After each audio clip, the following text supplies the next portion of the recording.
To the flag of the United States of America, for which it stands, one nation, under God, indivisible, with liberty and justice for all.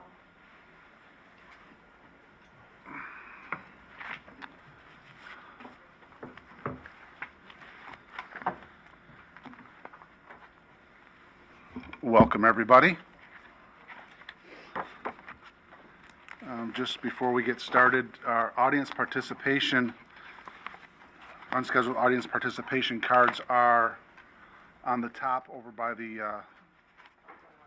bucket of water. So you can fill those out and get them to Angela before we get to that part of our presentation. That would be much appreciated. The guidelines for audience participation is on there. And we'll also be having a discussion about audience participation moving forward with this board. So, that being said, Dr. Reese, will you take attendance, please? I had to remember who was taking attendance. Oh, that's me now. All right. President D'Alessandro? Here. Vice President Schaefer? Here.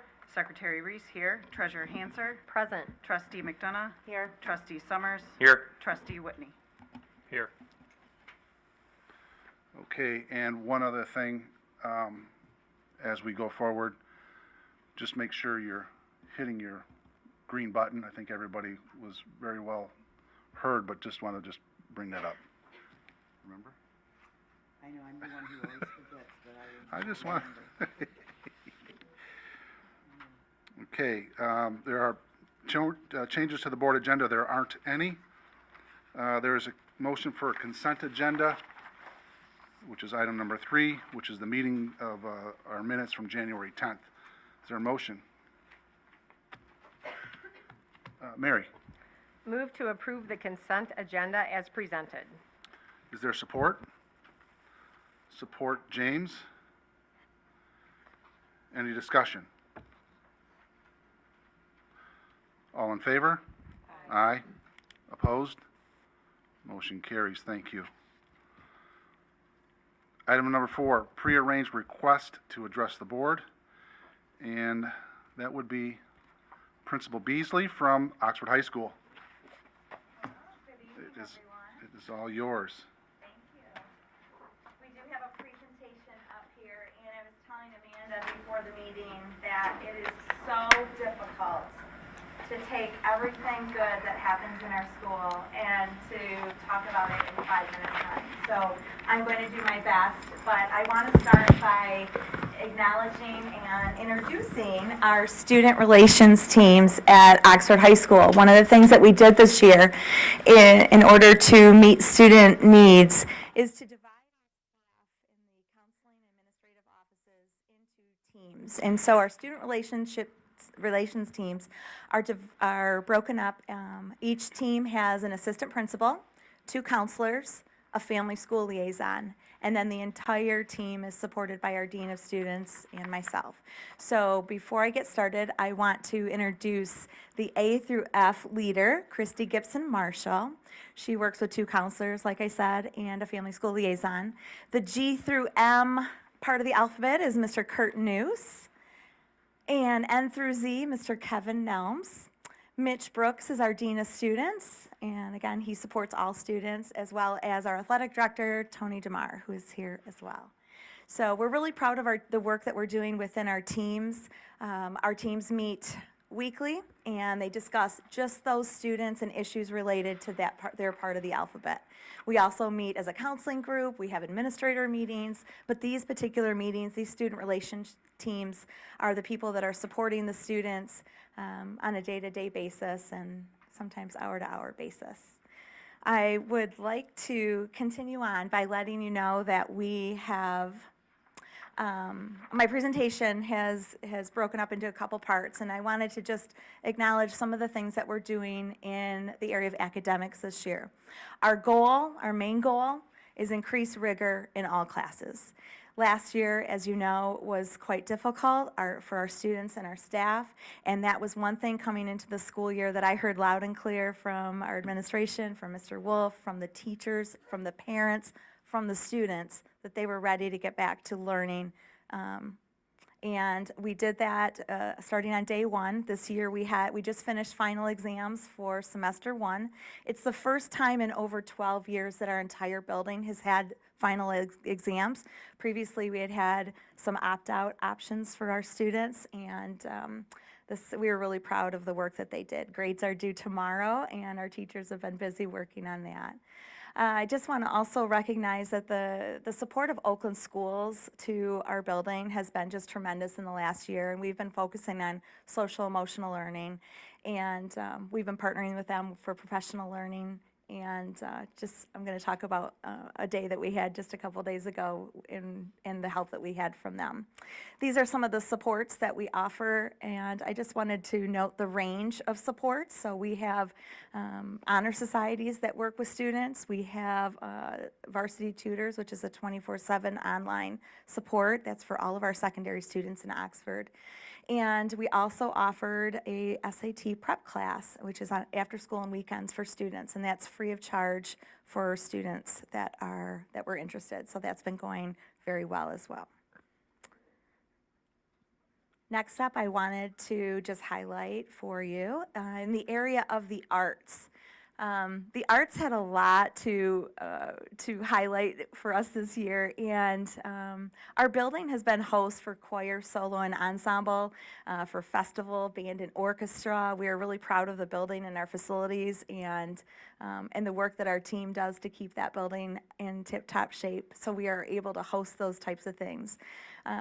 One thing that I wanted to just highlight, in the upper left-hand corner, you see 2 students. Those are our all-state band and orchestra members. Finn and Julia just got back from our conference where they had auditioned for and made the all-state band and orchestra. So they did a great work and represented Oxford very, very well this past weekend. The other thing that I wanted to highlight here is our performance in March. Please mark your calendars, March 16th to the 19th. The Little Mermaid is going to be a complex collaboration. We keep saying this. It's the entire department. So it's band, choir, dance, orchestra, our stagecraft, and our theater departments come together. We've got some elementary students that are involved and middle schoolers, and it's going to be a great performance. And we really appreciate being able to have the stage tonight. So the board meeting is here. Thank you. They need all of the practice time that they can get, they tell me. So in the area of athletics, under Mr. DeMar, next up, we have over 400 fall athletes. We were really excited about that, 240 winter athletes. And just this fall, we honored 5 new inductees into our Hall of Fame, the Athletic Hall of Fame. It's the first induction that we've had since 2018. And so a lot of familiar faces. Tony and his department put on a great event for our inductees. We are very excited about our 2 county championships so far this year. We have our girls cross country and our boys bowling teams. And Tony has been a leader in the state with offering our building and our facilities for MHSAA tournaments. We are going to be host for 9 of those this year. So it's a great way to showcase Oxford, get the business in town, and also just have people come to our neck of the woods. Another highlight that I wanted to mention, that the girls basketball team and our cheerleaders were at Little Caesars Arena at the beginning of the month, and we won, and it was a great event. So the girls had a great time playing on the Pistons floor. Next up, a couple points of pride for you. We wanted to let you know that 66% of our AP test takers last year scored a 3 or higher. And as you may or may not know, 3s, 4s, and 5s are very, very good. And we're proud of that work. In the International Baccalaureate, Rita Van Staveren has just moved over to the MYP, so supporting 6 through 10 in the middle years program. Training has been continuing on for staff. We had last year 8 full IB candidates for their IB diploma, and this year we have 26 potential candidates for their full IB diplomas. Couple of other highlights there for you, and at the bottom right-hand corner, you see this is restorative practices training that we did on January 16th with the support of our district leadership, Bridget Bittner, who is our restorative practices coordinator, With the help of Oakland Schools, we delivered an amazing all-day training on that day for our entire staff. And so we are now fully certified. All of our certified staff are now fully trained in restorative practices. It's a big undertaking, and Bridget did a great job this year getting everyone trained. In the areas of CTE, we wanted to let you know that 40% of our population of our buildings sit in a CTE class. And so under the leadership of Lisa Butts, we have developed our programming, and our students are enjoying things like in engineering, and you'll see here in the EMT class, we had 6 students pass that exam to become full EMTs. That class has doubled in size this year, so things are going great in our CTE area. OSEC, under the leadership of Mark Suckley here at OHS, we had 3 OSEC juniors complete some training in order to provide an entire leadership day for our OSEC students, and that was in August. We just hired a career navigator to support college, career, and life readiness, and we look forward to her jumping on board here in another week or so, and she will support secondary schools in Oxford, not just Oxford High School. In special education, we are implementing direct instruction classes, and we're working on some math sequencing to make some relevancy for our students as they go through their career at OHS in the area of math. We had undergraduate awards night this year and also a National Honor Society induction. We inducted 42 new members, and so we have 59 total NHS members at OHS. Our advisory is focused on social emotional learning, and we're working on our educational development plans. The other thing I wanted to point out, that we have so many things for students to do at OHS. I think one thing that we've realized, and we know this, that when students are involved in an after-school activity or an athletic or a club, they just have that connection to the building.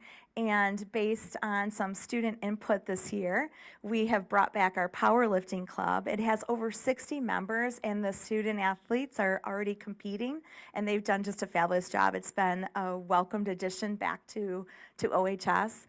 And the other thing I wanted to highlight here is that our leadership class, under the direction of Mr. Brown and Ms. Getz, we are going to be the host of the State Student Leadership Conference in Grand Rapids in February.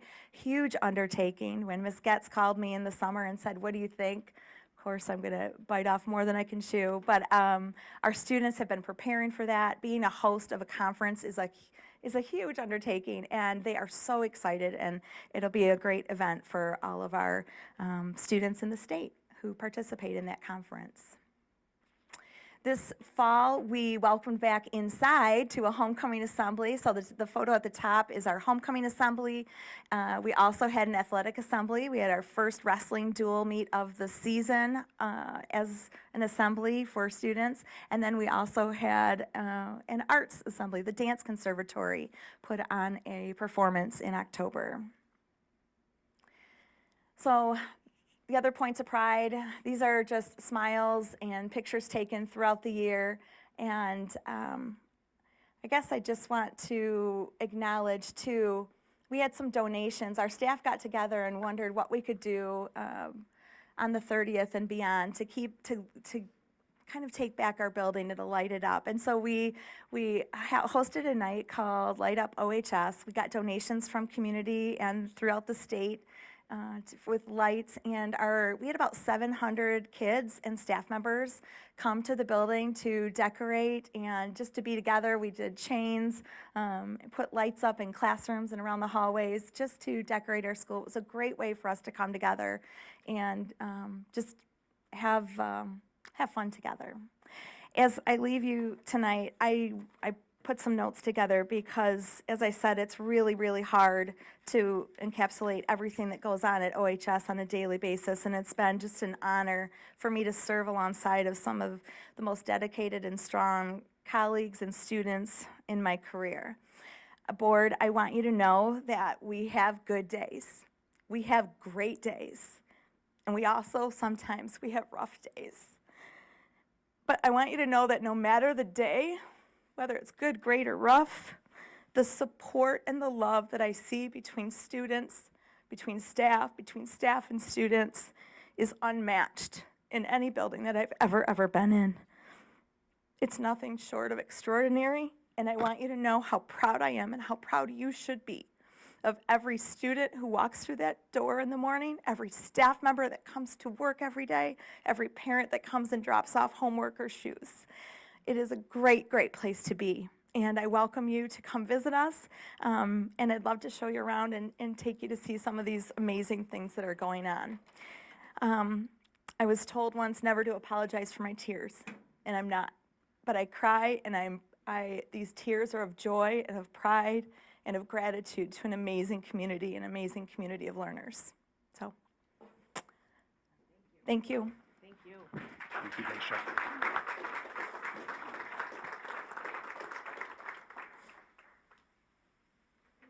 My team's here if you have any questions.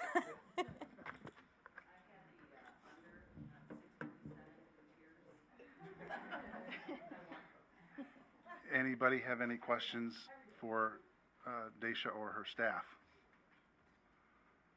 I just want to make a comment. Yes. It was a great presentation and great to see, as an Oxford High School graduate myself, I take a lot of pride in our district and where it's come. I left town and came back, and my daughter graduated last year, so great job and great work to everyone that's in that building. Anybody else?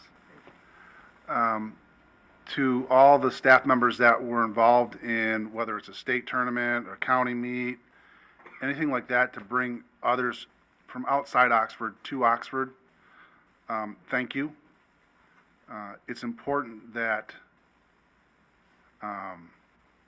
people from outside Oxford get to see the resiliency of this town, the strength of our people, and they'll get a chance to do that, and I'm sure you'll make that building look as good as it's ever been, so I appreciate that. Thank you very much. Okay. Any other questions for Daisha? Thank you, Daisha. Superintendent's report. Vicki? Yes, thank you. Just an information item, as you know from my presentation to you at the last meeting, we reorganized and brought back 2 positions into our communications department. We reorganized the positions a bit from what they were before into a communications director and a communications specialist. I wanted to give you tonight the position descriptions for those 2 jobs so you can kind of see how the duties are split up, and just repeat that it is within the budget. You had 2 positions prior, and we are returning to that 2-position office. So that's just FYI. And that started this week, and we have the posting up, and hopefully we'll get the 2nd position in soon. Quick question. So the communication director is full? That's when we moved? That is where we moved Danny Stabiletsky. Okay. Yes. Mm-hmm. Very good. Any questions? No? Anybody? Okay. Thank you. And congratulations to Danny. I can tell, are you here? Oh, sorry, I'm looking right at you. Sorry. She just maybe I got should put these promoted. She back on. best be here. That's right. I can tell you, I've watched her work tirelessly, and it's very well deserved. So thank you for the work that you do, and thank you for the work that you're going to continue to do. I agree. Okay.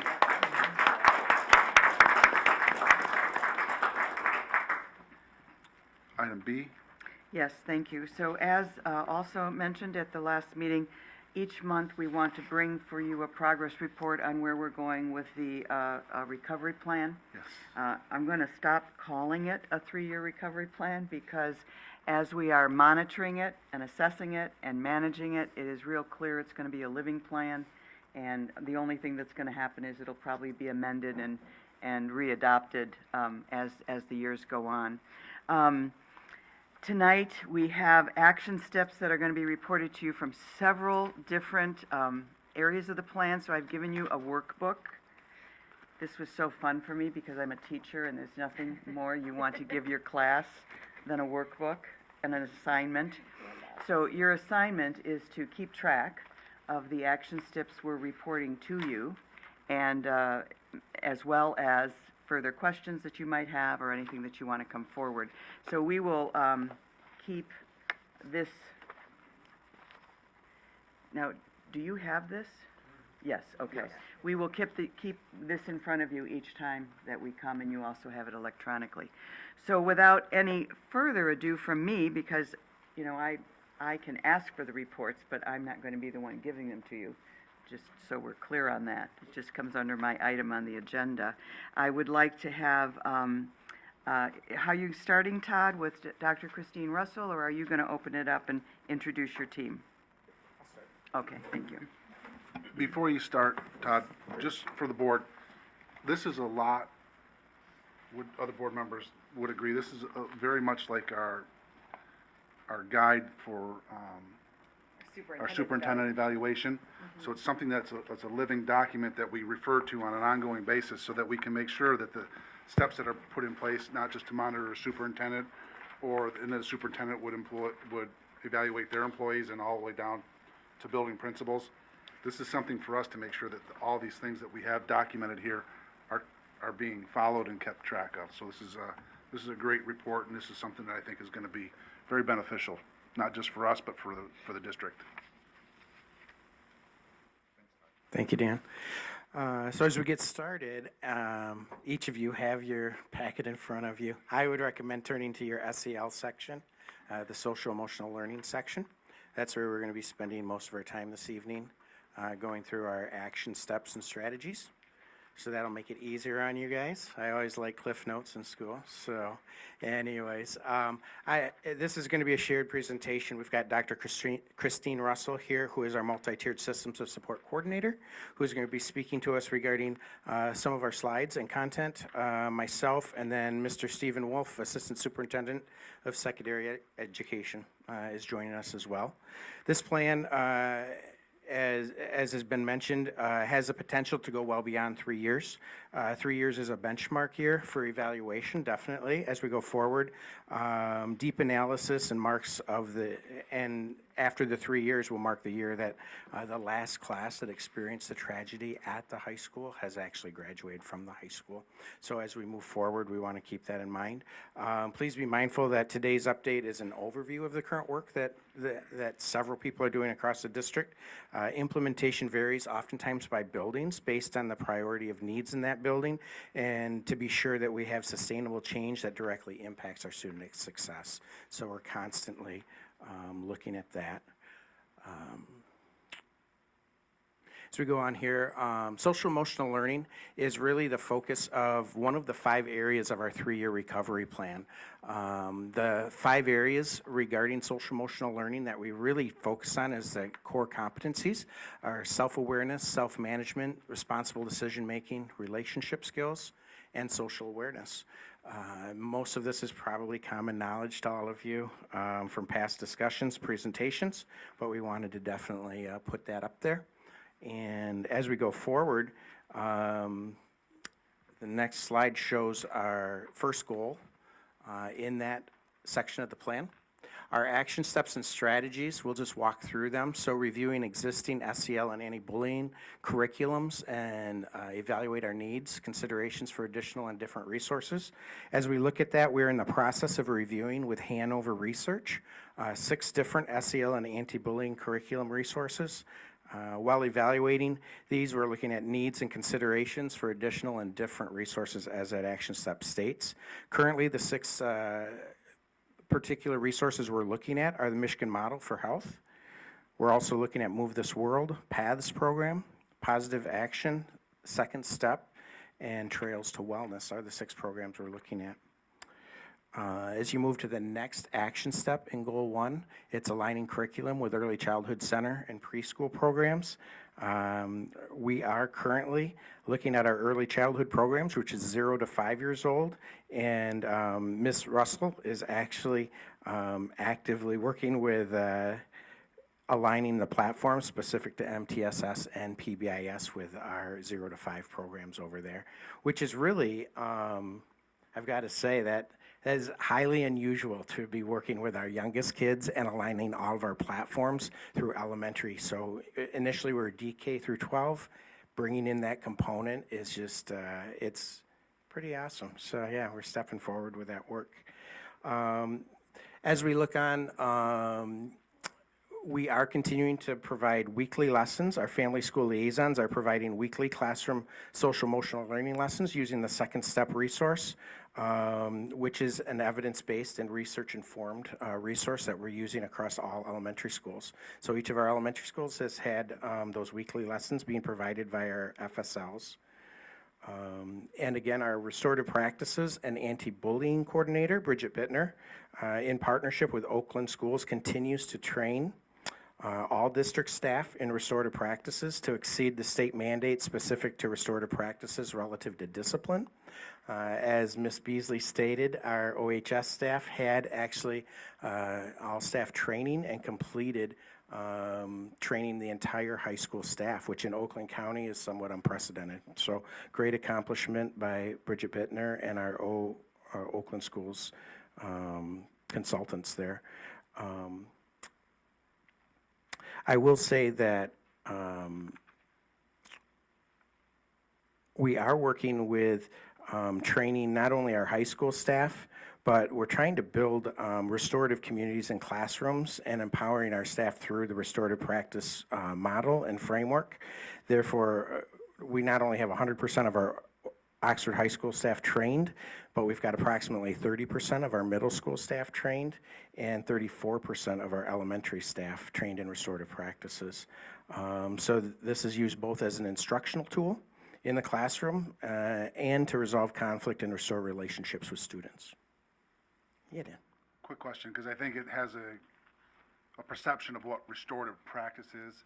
It's more of a conflict resolution. Would you say, how does it line up with conflict resolution between maybe two students, or help explain that a little bit to us and to the community, how closely related those two thoughts are? Well, that is one component of restorative practices. So the platform of restorative practices has actually been around for ages, but it's really been adapted to restorative justice is another term you might know it by. And so it is used to resolve conflict in schools, and that's called restorative conferencing. And there's actually a kind of a metrics that you go through with questions where you work with two individuals or groups that perhaps have maybe there's been harm done in the school setting. And so it's a process in order to repair the harm that's done and restore that individual to the community. So in that regard, it would be similar to a traditional conflict resolution program that you mentioned. However, the restorative practice framework goes well beyond that in creating a restorative community and a platform to use in the classroom as well as beyond. So we also currently we're using at the high school a reentry plan. And so when a student's been removed from the high school for suspension or something of that nature, we've created a restorative process to give them a reentry plan to come in. And then we identify, do they have a trusted adult in the building? And then we create a plan going forward for their success. So any student that's been suspended, we actually use a restorative process to bring them back into the building rather than just having them return to school like nothing happened. So we try to restore them back to the school community. Yeah. Thank you. Sure. Mr. Wolf's next.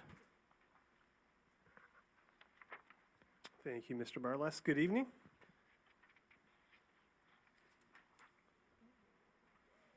Wanted to touch base just a little bit regarding within the first goal, action step of alignment of social emotional competencies to IB approaches to learning. That's a lot of acronyms there. At the secondary level and in the MYP program, we have our approaches to learning, and that's just the way in which we go about conducting our instruction. So the methodology behind it. In the classroom, that could be similar from a social studies or what we call individuals in society class, all the way to a math class to any even elective class. So it's not the content per se, it's the approach in which we engage our learners. And a significant number of those ATLs that I'll go through here in a second do align up really well and nicely with CASEL's SEL competencies, some of which have the exact same name, And this infographic was created in our district just to help folks, including our SEL committee, which I'll touch base on later on in the presentation, to see those connections and better understand that SEL growth isn't something that will take place necessarily in just a 30-minute or 50-minute advisory class. We want to make sure that in our instructional classes, our core classes, our electives, that we're also building that social emotional capacity of our learners by the way in which we engage them in those lessons. And so we have our relationship skills, we have responsible decision-making, social awareness, self-management, and self-awareness as those CASEL competencies. And within those, you can see placed some of those ATLs, like being a risk taker, being open-minded, being reflective, balanced, etc. So it does lend itself really well with that language, and that language is pretty important, really K-12 across the board. That way we're speaking the same talk, and we're on the same page with both staff to staff as well as our teachers to our students. So this is work we've done recently in our SEL committee, again, that I'll touch base on a little bit more. These are up and down and not left and right. It's down. Okay.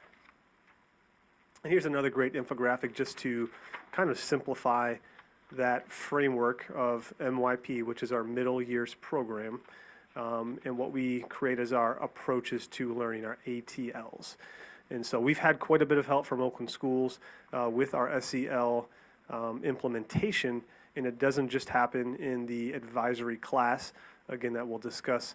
We've had the chance to bring in Oakland Schools consultants to sit down with our English department, with our math department, pull up their unit of studies, how we write our curriculum, where we place them, and look at those ATLs in each unit to say, what does this look like in a history class or in a math class? How do we build our students' communication skills in a math class per se? And that, again, just enhances some of the SEL work that we're doing right now. I'm going to pass it back over to Mr. Barlas.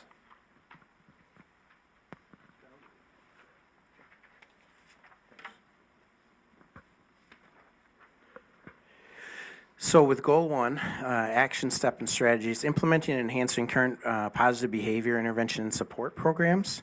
PBIS is continuing to be implemented district-wide. Each of our building teams continue to develop their PBIS implementation. At the elementary level, we've provided 2 PBIS team development days. Actually, we had our elementary teams together this afternoon. Dr. Russell spent some great time with those teams, reviewing what's going well, creating action plans for how we're moving forward with that at each of our elementary buildings. So it was an exciting time. It was great to see the energy amongst our PBIS teams for each of those elementary buildings. At Oxford Middle School, our Calm Classroom combines the power of mindfulness with the research-backed benefits of brain breaks to empower our middle school students to really manage their self-regulation. So when they need a break, they're able to use that Calm Classroom approach and manage themselves, self-regulate. So that continues here at the middle school. And then in regards to adding staff additions on that last action step on this slide, we've added 2 FSLs, family school liaisons. We've had an addition of 3 counselors, 1 at Oxford Middle School and 2 at the high school. We've added 1 school social worker, a recovery coordinator, an Oxford High School assistant principal, and the director of student services and wellness position. Those are all positions that have been added. I will speak to our SEL summer activities. We've had over 1,200 students participate in our summer activities. We had over 1,000 elementary students, about 120 of our middle school students, which included our 6th graders who were incoming. We had 100 high school students. They did Zoo to You, the reptile show. There's a list of different activities around our summer SEL work. These were all enrichment activities. We also want to offer a thank you to Ms. McDonough, who also had, along with a group of community members, had students engaged in enrichment activities last summer as well. So, yeah, it was great to have some community partnership there. These district activities and programs will continue this summer as well, is our intent. And with that, I will introduce Dr. Russell.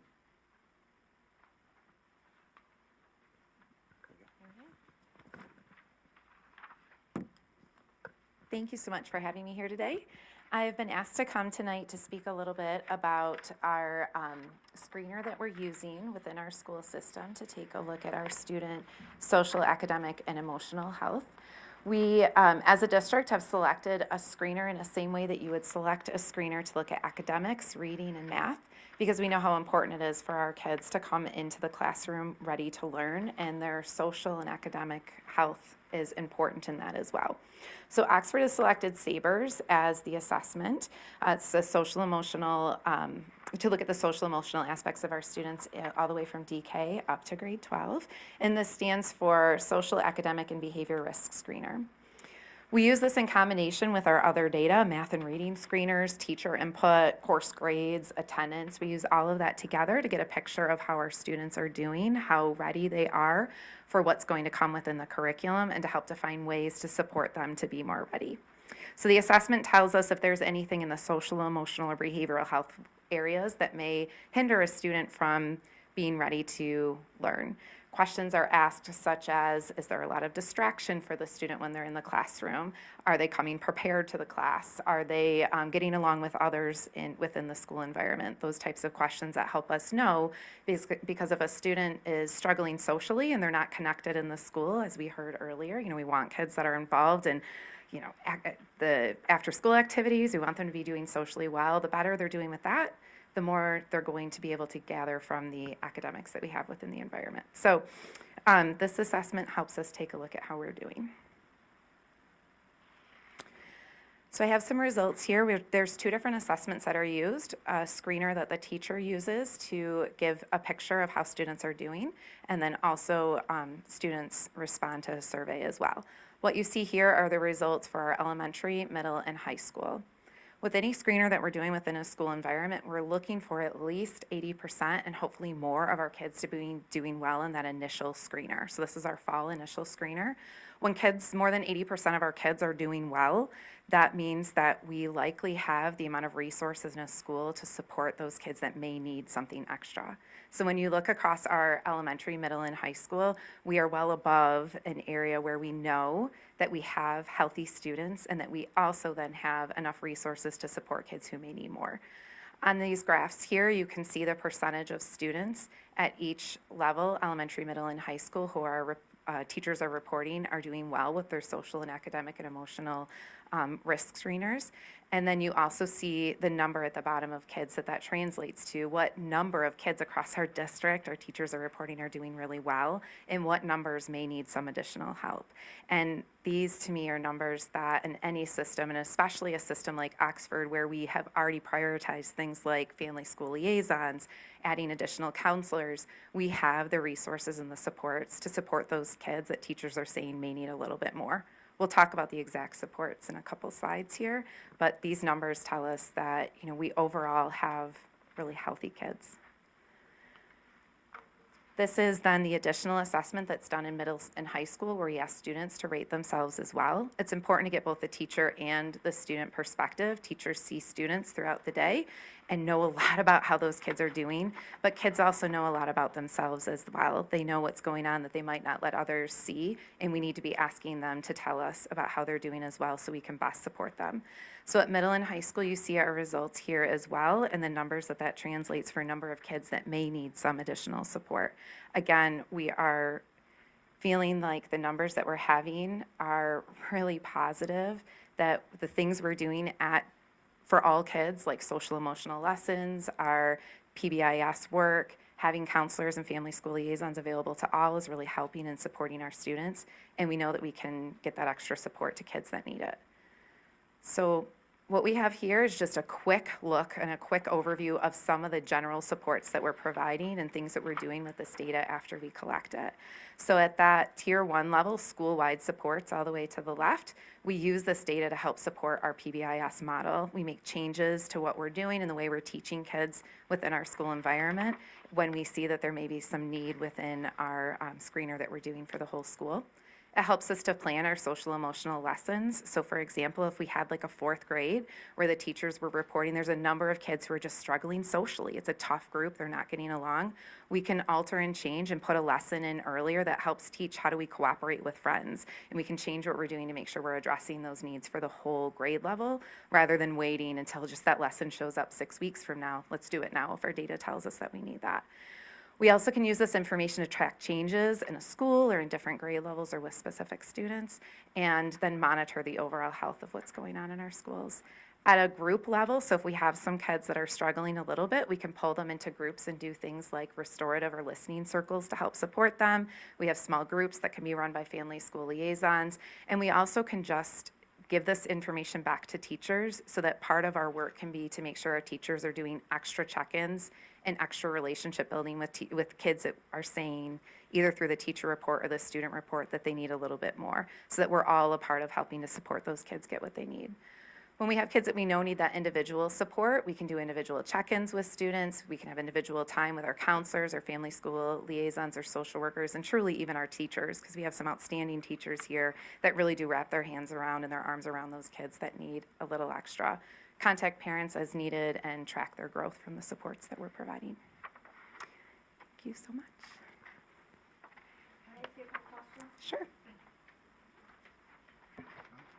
Okay. So tell me about the process once a student takes this, once the student takes the SABRS evaluation. What is the process of where does that information go? Are they taking it on their Chromebook, and then that information goes into FASTR? Like, how does that information get shared with staff so that other people can see those results? Yeah, the process is very similar to all the other screeners that we do in reading and math, which is kind of nice for a student because it's the same, I log into the same piece on my Chromebook On their Chromebook. and have different questions that come up that are related to my academic, social, and behavioral functioning. Teachers are able to look at that really immediately, same day that students take those results. They're able to look back and see how their own students are doing. Additionally, at each school, there are times set aside to do a data dig with support, because we don't want teachers just doing that on their own. We also want them looking at this data along with either their family school liaison, their principal or leadership, or their counselors.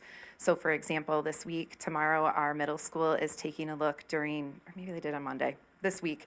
The data was all collected last week, and they sat down, each team of teachers, like 6 gold, 7 blue, sat down with a counselor or family school liaison or a principal and looked through their data to decide what else can we do to help support these students. Additionally, for example, at the middle school, the counselor group does that on their own as well, even before the teachers see that, to help identify who might need some immediate support. So there's lots of different layers of checking in and using that data to make decisions to make sure kids are supported.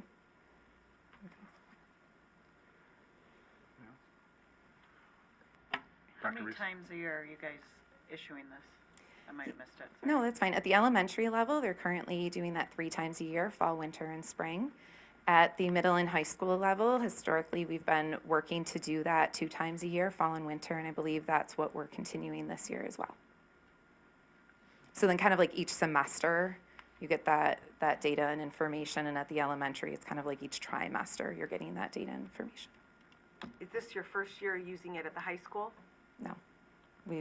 This is our 3rd year, but each year it has been 2 times the last 2 years, once because of COVID and another time because of the school tragedy. We used other data pieces last year to check in on kids after the tragedy. So, I'm sorry if I missed it. Oh, Hang on. James? Yep. So this is my first time seeing it for this year, for the fall and stuff. I'm just curious historically, over the last couple of years that we've given it, what are our trends? Are we trending up, trending down?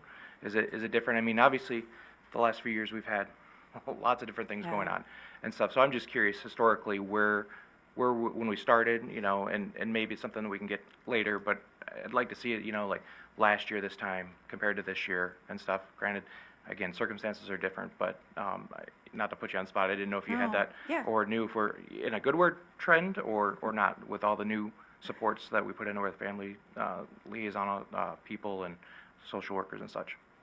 I think you're definitely right that each year, the last few years have been just such different years. So it's hard to talk about an overall trend, but one thing I can say is last year, when we came back after COVID, all of our buildings tried to do this data just a little bit earlier than normal because we wanted to check in on how our kids were doing right away. We've had just so many things going on with kids out, kids in, so much sickness. How are we doing social emotionally? And what we found every time we have done this assessment within this district is that our overall information is showing that our kids are very healthy based on the data that we have here and because of some of the work that we're doing at that tier 1 level. And then we're always swooping in and working to support those kids that need a little bit more. So the data that you're seeing here is very close to the numbers that we've had in the past so that we can look at that a little bit closer together at some point for sure. And then my only other question I was going to ask was on the student survey stuff. What is, obviously everybody gets it, but what is our response rate of who answers it, like percentage-wise across the student population? Yeah, so all of our buildings do a ton of work to make sure that we're as close to 100% as possible. At the elementary, we very likely hit that because they're in one classroom all day. The teacher knows if they weren't there for the assessment and gets that done within the next day or so. At the middle and high school level, I help give reports to the administration about which kids are left, who hasn't done this yet, who might have been sick, maybe a classroom that missed it. And we work and work and work tirelessly to get as close to that as possible. I don't have the exact numbers, but there's like weeks of just regular check-ins to make sure we've gotten as many of the kids as possible because we don't want to miss this any student in this data. Thank you. Mike, did you have, no. Amanda? Yeah, just real quick, did you say that counselors and teachers have access to this at any time for any of their students? Yeah, counselors have the entire building and teachers have all the kids that are rostered to them, yes. Okay, thank you. Anybody else? Mary? Thank you. And thanks for the data. I think this is going to be really important that we're continuing to track this now that we've put in a lot of extra supports. I'm just thinking about the future and future financing, and we want to be sure that we can continue to support this. And I'm interested in seeing what our changes, we're making for these students. So this is a lot to kind of we're retraining teachers in a different way to look at things, and and they're all professionals, and I think it's really great that everybody's committed to doing this, just like when we brought in the IB. Everybody speaks the same language. The elementary school kids are coming home speaking the same language, and so I think that's great, the dedication of the staff too, and the commitment to the program. Absolutely. Looking forward to seeing continuing good results. Absolutely. Thanks. So let me answer that financial piece. Dr. Markovich and myself have been having a conversation, I don't know, a couple times now, 2 or 3 times. And hopefully this isn't a surprise to Sam and his group, but we're going to roll out a 3 to 5 year projection of our finances rather than a year to year, just so that we can make sure that we're looking far enough down the road that we allocate the money so that we're not losing these positions because of finances down the road. In the past, we used to do it, like I said, a year to year. We feel as though it's important to do a 3 to 5 year projection. So that's going to be a little bit different. But it's necessary given the fact that we've got a lot of new positions.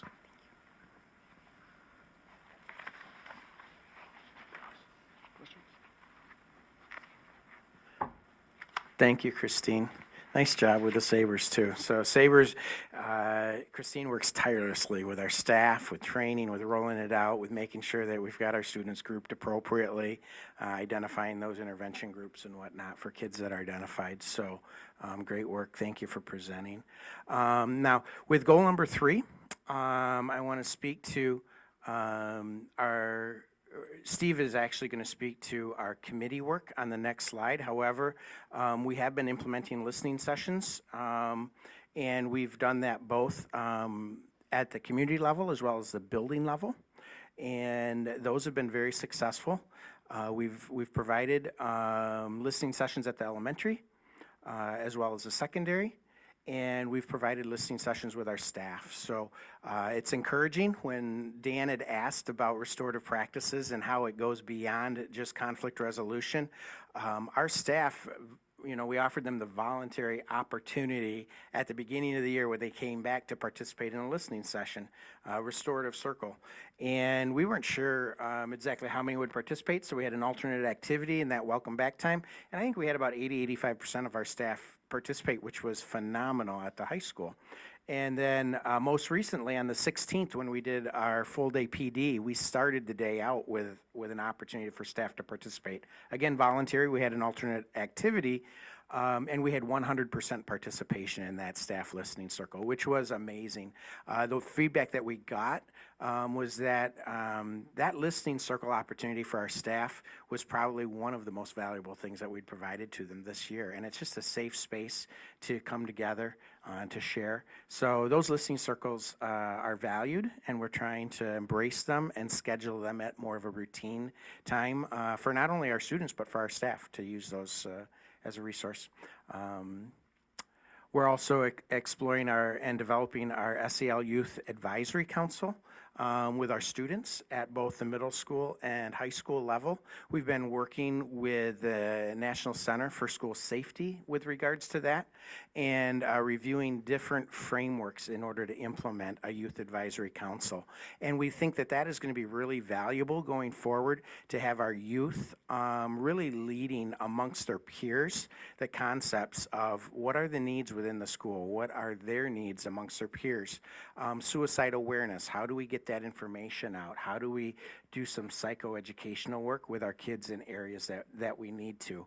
We have done a number of different activities to increase their awareness. We've had lunch activities where we've brought the NOCC in to do suicide awareness with our kids during lunch at both the high school to middle school. We've done No Vape November with our kids just to increase their awareness of those high-risk activities that our kids are engaged in. We've done Drink This, Not That over at the high school prior to winter break, just to increase their awareness of making good choices. And then this Friday, I believe we're coming back in and doing some more suicide awareness work at lunch with our kids. So in addition to that, we're hoping that spills over into some formal youth advisory work, and the youth will take that on as far as to be able to connect. I've gotten feedback from some of our youth on our mental health committee that it was corny, that it was, this, that, the other thing, but they're talking about it, which is the important thing. And that was really the purpose of having some of those activities there. And the tables we had set up at lunch had kids around them constantly for all three lunches. The kids were engaged, they were involved, even though my own kids would say that was corny, but they're talking about it. That's what we were going for. So. Okay, thanks, Todd. So wanted to wrap up by covering the last action step of our third goal here, which involves our SEL committee. Anita and I had the pleasure of meeting for a second time just yesterday with our SEL committee. We have approximately 36 members and a few other folks who've popped in and have joined us. And that includes 2 middle school students, 2 high school students, 1 elementary parent, 2 middle school parents, and 2 high school parents, all representing different and multiple levels across the district. We have staff who serve in different capacities: teachers, counselors, school psychologists, excuse me, social workers, family school liaisons, as well as building level and district level administrators. And so that is by design. We had reached out last year asking for folks who were passionate and enthusiastic about SEL, and folks who also wanted to know a little more about what initiatives the district was taking so that they can represent their group as a student, as a parent, as a staff member, help give a voice in some of the decisions that, difficult decisions that Anita, Todd, and myself are making in terms of our SEL supports and curriculum. And so our first meeting was in November. and our second one, as I mentioned, just yesterday. And so we've taken the time at the start here to really build the understanding and the capacity of our committee members so they really understand what SEL is, some of the background and history behind it, and then also, most recently yesterday, how it connects and aligns to other things we've been doing in the district and have a stronger focus on recently, such as MTSS, all these acronyms I know our board is learning, PBIS, anti-bullying, restorative practices, et cetera.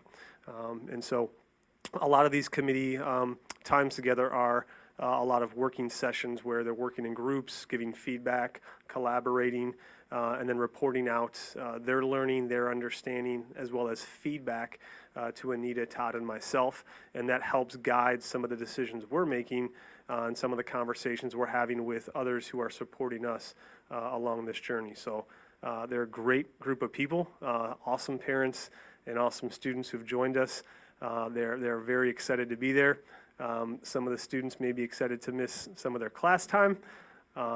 Teachers, not so much, because they have to go back to their classes and try to catch up on everything they missed with their students. But it's an exciting group to be with, and I think it's giving Todd, Anita, and myself some more energy and motivation behind what it is we're doing. We also have some outside support from a group called Hanover Research. And so Hanover Research is an organization that works with various businesses as well as K-12 districts and educational groups. And so they are, just as their name indicates, a research company who helps evaluate different programs, different curriculum that a school might be interested in based on what our needs are. And so we've had monthly meetings, even a few more squeezed in between those monthly meetings, to better understand what is it that we're looking for with our learners, where are our needs, where are our priorities, what additional resources do we have, and then they go in the background and do a lot of the legwork to get their own research, identify other third-party groups who've done their own research around different SEL curriculums and different supports. That way we have a very robust and well-rounded snapshot of what is available. And when we couple that and align that with what our committee has referenced, what they believe their stakeholder needs are as a student or as a parent or as a staff member, it gets us a good idea of creating what our actual measurables are going to be with this SEL work. In other words, part of their time is around the implementation of it as well as the metrics. How are you going to assess what those needs are that you've identified and measure as to whether the programs, the supports, and everything throughout the school, even going back to the ATLs I mentioned earlier in our core classes, how do you know that's having an impact on students' SEL growth?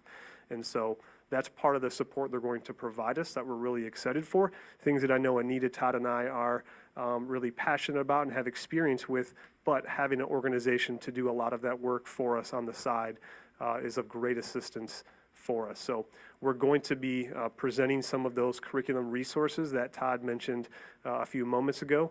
I think he named off about 6 or 7 of those. Right now, we currently have Second Step being used at the elementary level, and we're going to further enhance those lessons. At the middle school and high school, in the secondary level, we've already have begun building those SEL lessons, which we've aligned directly to the standards and competencies that CASEL has released and the ones that the state of Michigan as well has adopted. And we've had help doing that from quite a few folks, especially 2 from Oakland Schools, Julie McDaniel and Steve Whitmer. They have a background in SEL. They have a background and are certified trauma-informed instructional trainers. And they are also IIRP, which is the acronym for Restorative Practice Certified.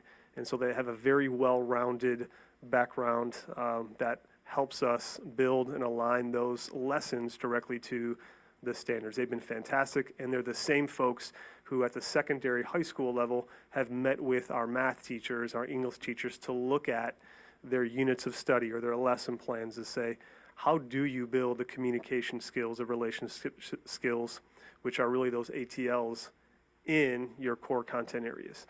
And so they've been outstanding. What the SEL curriculum that we aim to adopt and we're targeting to implement it next school year at the middle school and high school, and revisit and reevaluate what we're doing at the elementary with Second Step, is to enhance and enrich the work we started this year. So we've built these lessons.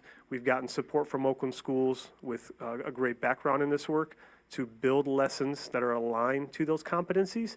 And along the way, we are adopting a curriculum resource to embed into those lessons with curriculum, of course, as Todd mentioned, that is research-based and has evidence behind its effectiveness. So we're excited about this work. We have 2 more SEL committee meetings scheduled for this year, and we plan to continue those at least for the next 2 years, if not beyond. And I believe that concludes the SEL goal update for us. Do we have any questions or comments? Mary? Wow. That was a lot. That was, I'm just amazed at how our administrative staff keeps learning and our teachers keep learning, and we're all focused on student achievement. I think this is absolutely phenomenal. That was a great presentation. Thank you. Thank you. Anybody else? Yes, thank you. I'm impressed myself. And, you know, I've had 32 years as a superintendent, so it's hard to impress me, but I am constantly impressed at what I see happening here. And this seems like a lot, and it is a lot, but you've only heard a little piece. You know, I know that people always wonder what we're doing with threat assessments, and that's going to be coming. That's going to be part of the what we're reporting to you down the road after I told you we're accumulating data and the Navigate 360. But what you hear tonight and what you're going to hear when we do the mental health section of the plan is all the preventative data. If we get these supports that you've heard about today to these kids when they need them, at the early grades or when they first start becoming at risk, you don't have many incidences of threat assessments over here, nor do you have many incidences of destructive or self-destructive kinds of behavior. So what you're hearing now is the prevention side of all the work that we do relative to getting kids to be their best, be able to handle this complicated life we live in today as best they can. And I know what else is coming to you. I know that we're going to be bringing you data from those PBIS reports that we're getting on students. I know we're going to be bringing you data on the MTSS kinds of interventions we're doing. And I know we're going to be bringing a lot more to you. So thank you for getting us started. It was a wonderful start, and we're doing well. I'm glad the students are participating, 90% or above. I'm glad that the teachers are participating, 100%. You have, everyone in this district is all in on this, and that's what's going to make it work. So thank you. Anybody else? I think it's important to note that this is a foundation for this district. This is something that we look at and we look towards, just as we would do, like I was saying earlier, we do with evaluations. This is an evaluation of the entire district from top to bottom as far as how we reach students, how we understand the complexities of being a kid today. It's difficult. I think if we can't acknowledge that, then we're not tuned into what's going on. So that's important, and this isn't just this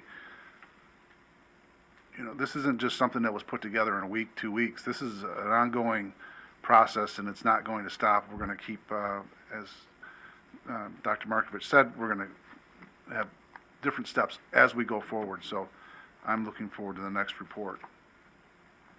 Anything else on that? Everybody good? Okay.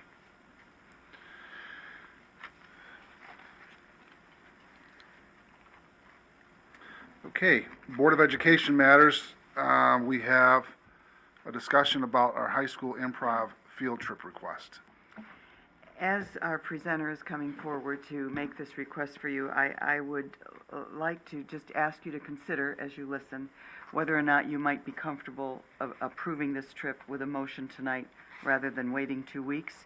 And of course, we wouldn't want you to do it if you're not comfortable. But if you are, there are parents and kids just anxious to get going with fundraising and all sorts of other things. And unfortunately, this trip request kind of got lost in the December movement that was going on. And so I just ask you to give that a consideration if you're comfortable with the itinerary, which has changed since the board questions came forward on that itinerary. So who's going to speak? Our lovely friend and... She might want to, but... But I'm going to speak instead. I'm Dana Brewer. I am the director of the Dance Conservatory. I also teach language arts. And I am a member of our musical team, which my key role is choreographer. So thank you again for letting us have the stage. It is a big show, and it's going to be really cute. These kids are hilarious. So thank you for having us tonight. And this is Bean. She's one of our therapy dogs, so I thought she might want to come and meet you all tonight. And she's going to be laying here. I don't know if you could hear her snoring in the back. I woke her up because it was being a little rude. It might have been him too.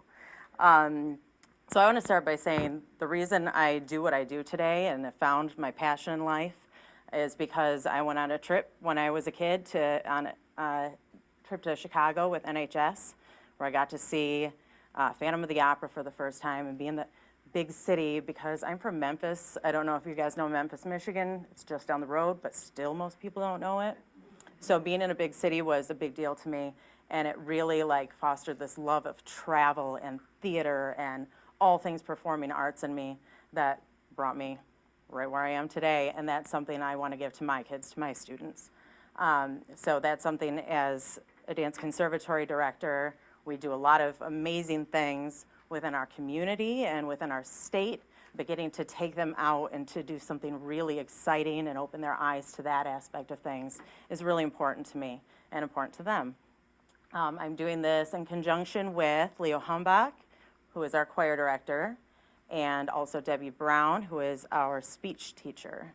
So we did change a few things on the itinerary, and we'll talk about some of the key things that we're doing.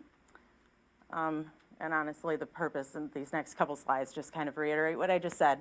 So, Let me just interrupt 1 minute, Sure. because in your packet, you may be looking at the old itinerary. oh yeah, And so make sure that you don't grab the This is first the new one.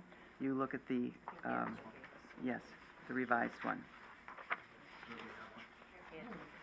Well, no, not this, this.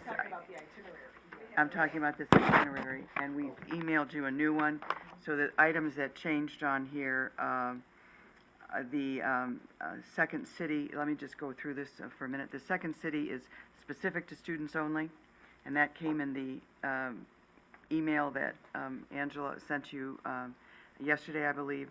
There will be a tour of Chicago, but it will not be the Untouchables tour. There will be a lunch at the Rainforest Cafe, not at Ed DeBevick's. And the dance dinner cruise is for high school students only. They are kind of blocked off, no alcohol, and they are restricted to one section, one level, actually, one whole level of the cruise ship. So those are the changes or the explanations that do not appear. This is the old packet. Okay? Thank you. Thank Now you. go ahead. no problem. So this just really encompasses what I just said. We pride ourselves in being a school who gives our students a world-class education. So part of that is giving them something that they take away with them long after they leave the building, and sometimes getting them out of the building to have those experiences. We want them to walk away as representatives of our district and of our community, and people who have a very well-rounded education. And and I'm going to kind of skip ahead to a couple of the key things that we're going to do. One of my things that I'm really excited about is that tilt thing where they dip you out over the city over glass. So we're going to take them to some of those quintessential Chicago locations.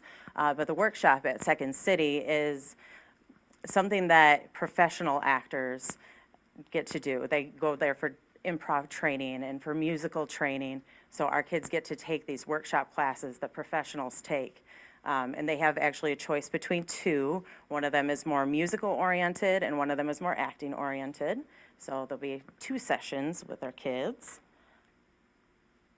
Safety is something as a mom, and by the way, my daughter is going on this trip with us. I'm a mom of one of the kids in our community, and she's in my program. And so something involving safety, if I weren't right there with her, is something I'd want to know a lot about. And I was really excited to hear that there are security guards rather at night in the hall. They have 2 that are specified to us. So we know that the kids are safe in the rooms at all times. They report to us in the morning if anything out of the ordinary happened. They're also with us as chaperones at all times. There's only going to be 6 or 7 kids per chaperone. And these are kids that we know really well. We spend a lot of time in the fine arts with our kids, sometimes over the course of several years. So these really are, when I say our kids, I am talking about my own kid, but these are my kids too, and the other teachers feel the same way. So they're very much under our wings and in buddy groups all the time. And again, that was something that was really important to me to know. The group that we are going with is Bob Rogers. And it is a company that has been in place for over 40 years. So this is what they do, is student trips. The cost of it is just under $1,000 for the kids, and that includes all of those things on the itinerary and their hotel stay, the travel, and also 2 of their big meals. And obviously with a little bit less people in a room, that will go up. We need to get going on fundraising. We've actually already been doing different fundraising because we do some fundraising as part of what we do anyway.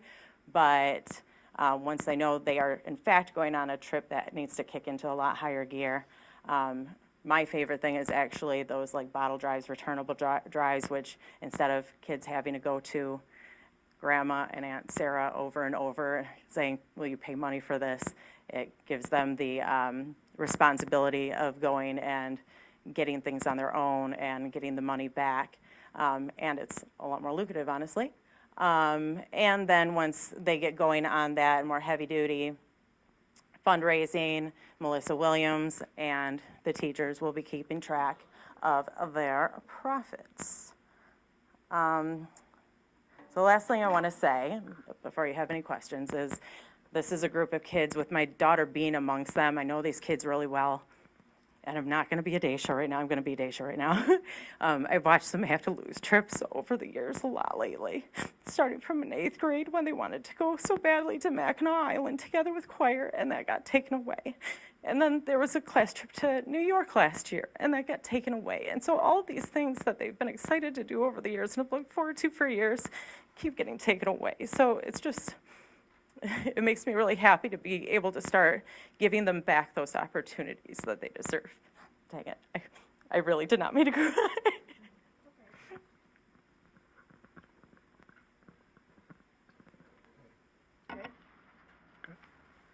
Any questions as we want to discuss? I'm glad that we've had some questions that came forward. The trip was revised a little bit. Is there anything over and above those revisions that we would like to discuss? Anybody? Sure. Thank you for bringing this out. I love Chicago. I did the tilt attraction, and it was kind of cool. My husband wouldn't do it. My kids and I did. I was really excited to see the trip to Second City. I have not been able to see the improv group this year, but I did get to see them last year, and it's amazing what these kids are doing. It's just fantastic, and what a great opportunity. So thanks for putting this together and making the adjustments, where we needed to make adjustments. And I love the aquarium. I love all these places. I love Chicago. Thank you. Thanks for putting it together. You're welcome, thank you. I fully anticipate a lot of kids singing Under the Sea, singing as though we'll have just gotten off the musical while we're at the aquarium. Anybody else? Amanda? So thank you again for revising the itinerary. I would just like to, I don't mean to be a downer. I just want to maybe put out there, I'm not trying to tell you how to do your job or anything like that, but I think it's important that the parents and the students have realistic expectations for this trip. It's different than Oxford. There's sirens all night. Right. There's loud noises. There's all sorts of things. So I just think, and I'm sure you are, but making it a point to have those conversations would probably be really helpful. Absolutely. So they have a great time. Thank you. Thank you. Anybody else? Quick question, when we're discussing safety. We had security in the hotels. Will they be with you all during the trip throughout the day? Is that something that we've accommodated for? I'm not sure if they're with us on the bus or not, because it is through the Bob Rogers group, like that Okay. is who the security is through. They're definitely in the hotel at night, I'm sure but they're I'm at not the sure if they're hotel at with us night. all I day. would just like to know, maybe you can, 11 to Yeah. 6, okay. I must have missed that. I see it. Okay. All right, I'm just, sending our own security, Oxford security. no. No, it's through however, Bob one of the Rogers. dads is a Lapeer police officer that's really wanting to go and be a chaperone. so Well, that might would kind of make end me up feel a with little that. better, because, yeah, I just want to make sure that we have some sort of presence there. While Chicago is fun, Yeah. Chicago is still experiencing some difficulties, let's just Sure. phrase it that way. And I'll leave it at that, but as long as we're cognitively thinking about that portion of it, I'm good. Absolutely. What is the number of students again? It'll be around 50.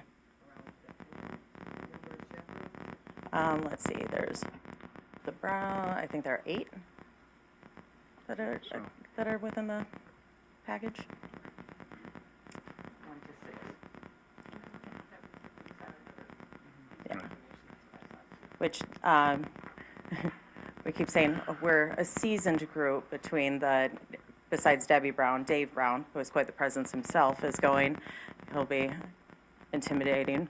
But we keep saying we're a seasoned group taking them, which is one way of saying we're all getting older, but also we've all done a lot of traveling with kids. So a lot of them have been in city situations with kids many, many times. Okay. Which is nice. Okay, we good? Are we voting on it tonight? If- We can make a motion. We if can make a want. motion, and then we'll see where that goes, and then, Well, we don't have to, but we can. Yep, I'll make a motion. do you have, there's the motion right there if you want it, just in case we were, I'm happy to make the motion. All right, so let me see. All right.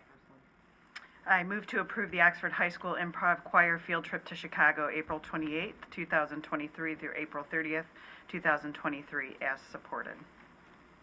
Or as presented, sorry. as presented. Is there support? Amanda? Any discussion?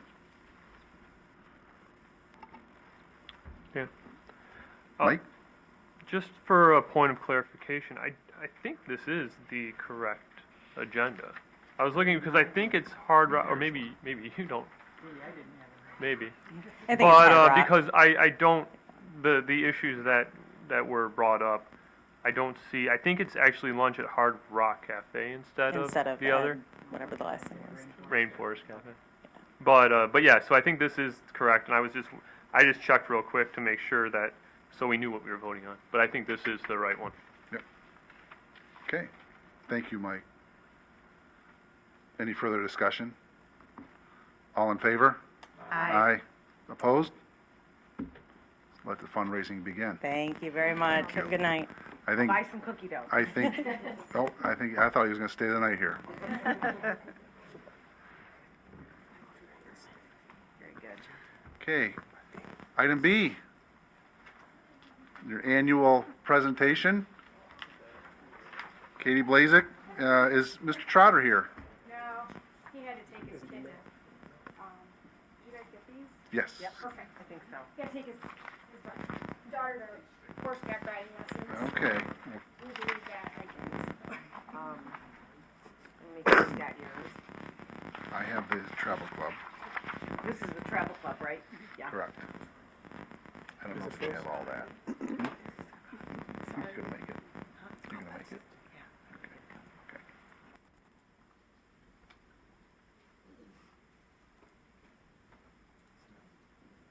It's not a slide, it's just a doc.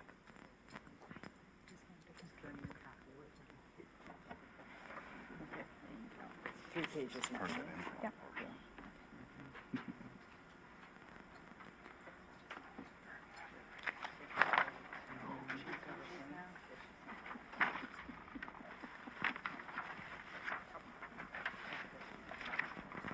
I got it. Oh gosh, this is old.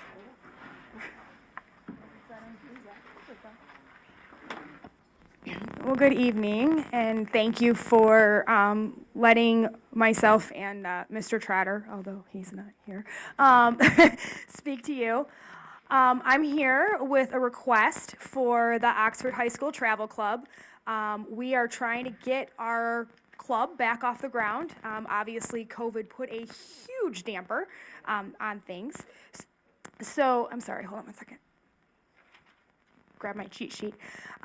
So we're trying to get this going again. Our last trip was 2018, if you can believe that. And we went to 4 different countries in 12 days. Everywhere from, we started in Budapest, went to Vienna, Prague, and ended up in Krakow, where we were able to then visit Auschwitz, which was just a completely changing event for a lot of students, as well as myself and Mr. Trotter. So we've been looking at some different ideas. We kind of talked to some of what we call our legend students, who are usually students of former students who also have attended our program, and said, like, we want to kind of keep it, you know, a little bit more succinct. We're not doing 4 countries. Wow, like we're a lot older now and things of that nature. We need to kind of tame it down. And these were some ideas that those kids threw out, and a lot of kids said, London. London would be a really cool place to go. And so we've been doing some work and looking through some things. And tonight I am bringing you our proposal for our London trip, which would take place next spring break, 2024. And we're looking to be able to travel from March 23rd through May 30th. So it may impact here or there, like maybe the Friday before spring break, but as of right now, we have it set a Saturday to a Saturday, so it won't impact the students missing class. So, you know, they might try to pull the, like, I gotta get ready and go get my hair cut and stuff like that, which they sometimes do. But other than that, we're looking right now to go Saturday to Saturday. So the plan is to travel, to leave Detroit on the 23rd, and then we're going to kind of do like 2 ends. So the beginning of the trip, we're going to start with an excursion out to Stonehenge and Windsor Castle and Bath. That's a full day trip. We have looked through a lot of different companies. We have put together our own itinerary, and we'll talk a little bit about that when we get to bids in a minute. But the idea is for them to be able to see not just London, but all the other cool stuff that's in the UK that's close within a day trip of London. So this day trip leaves very early in the morning and gets back pretty late in the evening, but we would see Stonehenge, Windsor Castle, and travel to Bath. Then we're going to spend 3 days in the city, and while we're there, you can see the different attractions. We don't have a specific itinerary yet, just because this is in the building stages, and so like basically, we're trying to get the okay so we can get this to the students. But basically, you can see some of the attractions: Parliament Square, Houses of Parliament, Churchill War Rooms, the London Eye, obviously Buckingham Palace and the changing of the guards, St. Paul's Cathedral, Westminster, and the list goes on and on and on. We have done this a lot, so we're able to kind of see where things are at and put them all together. And then on the far end, before we come home, we're looking to take them again out of the city for the day to Leeds Castle, down to the Cliffs of Dover, which I think would be a very cool experience for the students, and then to Canterbury. And then we'll have a travel day home. How our program works, if you look on the back page here, you can see that Mr. Trotter and I have been doing this since, oh my gosh. Well, actually, I started it first with another teacher during our May term at OHS. So I don't know what year that was, 2014 maybe, 15, something like that. So we've been doing this for a really long time, and we have traveled to Italy and then those other countries that we've talked about. We've done a lot of domestic travel. We've done New York City multiple times. We did DC in the Women's March. We've done Boston. So we've been around, and we have a pretty good grasp on this.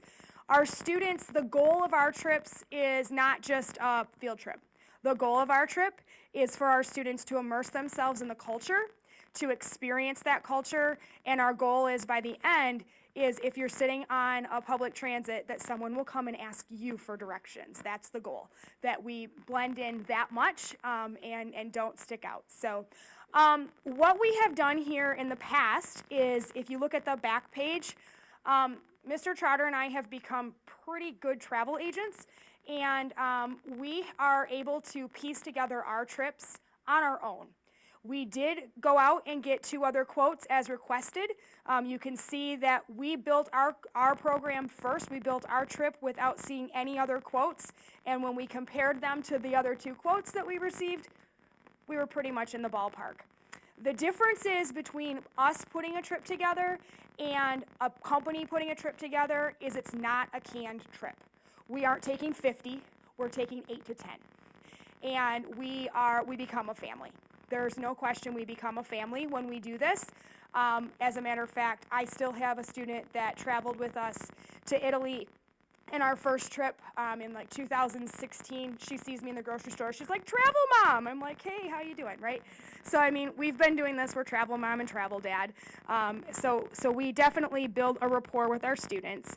But basically, what Jake and I do is we go through and we kind of talk to the kids a little bit, and you know, we have ideas, but if you're not confined to being stuck on a bus looking at the Big Ben through a window as it passes by at 25, 30 miles an hour, you get a much different experience. That's when you get immersed in the culture. That's when we can go to an Indian restaurant and actually experience authentic Indian food. That's when we can go and have an authentic fish and chips meal. And what's also important to keep in mind about our quote is our quote includes from the moment they step into Detroit Metro Airport to the moment they step out of Detroit Metro Airport, everything is covered. The only thing they're required to pay for on the trip is if they want to buy stuff. Every meal, all their lodging, all of the travel, the transportation in country, everything is covered in the cost of the trip. So it makes it a lot easier for the parents. If you look at both of the companies that we contacted, you'll notice that most of them only provide a breakfast and a dinner, and you're required to pay for your own lunch. I went on a trip like that with students and ended up by the end of the trip, because they had bought 55 sweatshirts, I had to pay for meals. And that's not fair. That's not fair to kids. And so when Mr. Trotter and I started putting this together a long time ago, we said everything will be covered. And so that is another important piece there, is that we're able to do that, and these companies can't do that, right? Another important thing to think about when you think about us tailoring this is, like I said, the kids are going to get really good at walking. They actually nickname us the Oxford Walking Club because we usually put, we are out the door by 9 o'clock in the morning, and we usually get back by 9 o'clock at night, and we do use public transit to get around the city, but a lot of the city we see on foot. And so they realize that when they're ready to participate. A couple other things just to keep in mind. We don't obviously pay for their passports. They'll have to have their own passport in order to go because obviously we're going out of the country. As of today, when I looked on it, there is no COVID restrictions anymore to travel. They do not have to test. And if the website for the health department is accurate for the UK, they're no longer requiring that you have to be vaccinated. So that was an interesting change that I was not aware of. But that's something that I know with our life now with COVID, right, that I wanted to make sure that everyone was aware of. So I think that that's pretty much our presentation. Like I said, I don't have the specific details of every single day. As of right now, we know exactly, we kind of know the structure of what we want to do, but until we get, we want to have the approval and things before we start really digging into like, we're going to go here this day, and we're going to do this day, and we're going to do this day. But the things that are on the list of attractions are all within the city.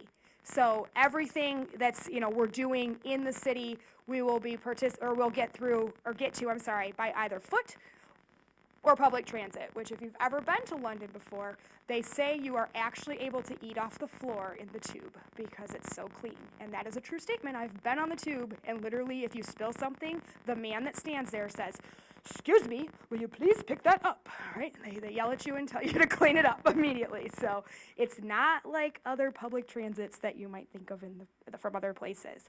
The last thing that I just want to make sure that you are aware of is, like I said, we're looking at no more than 10 students.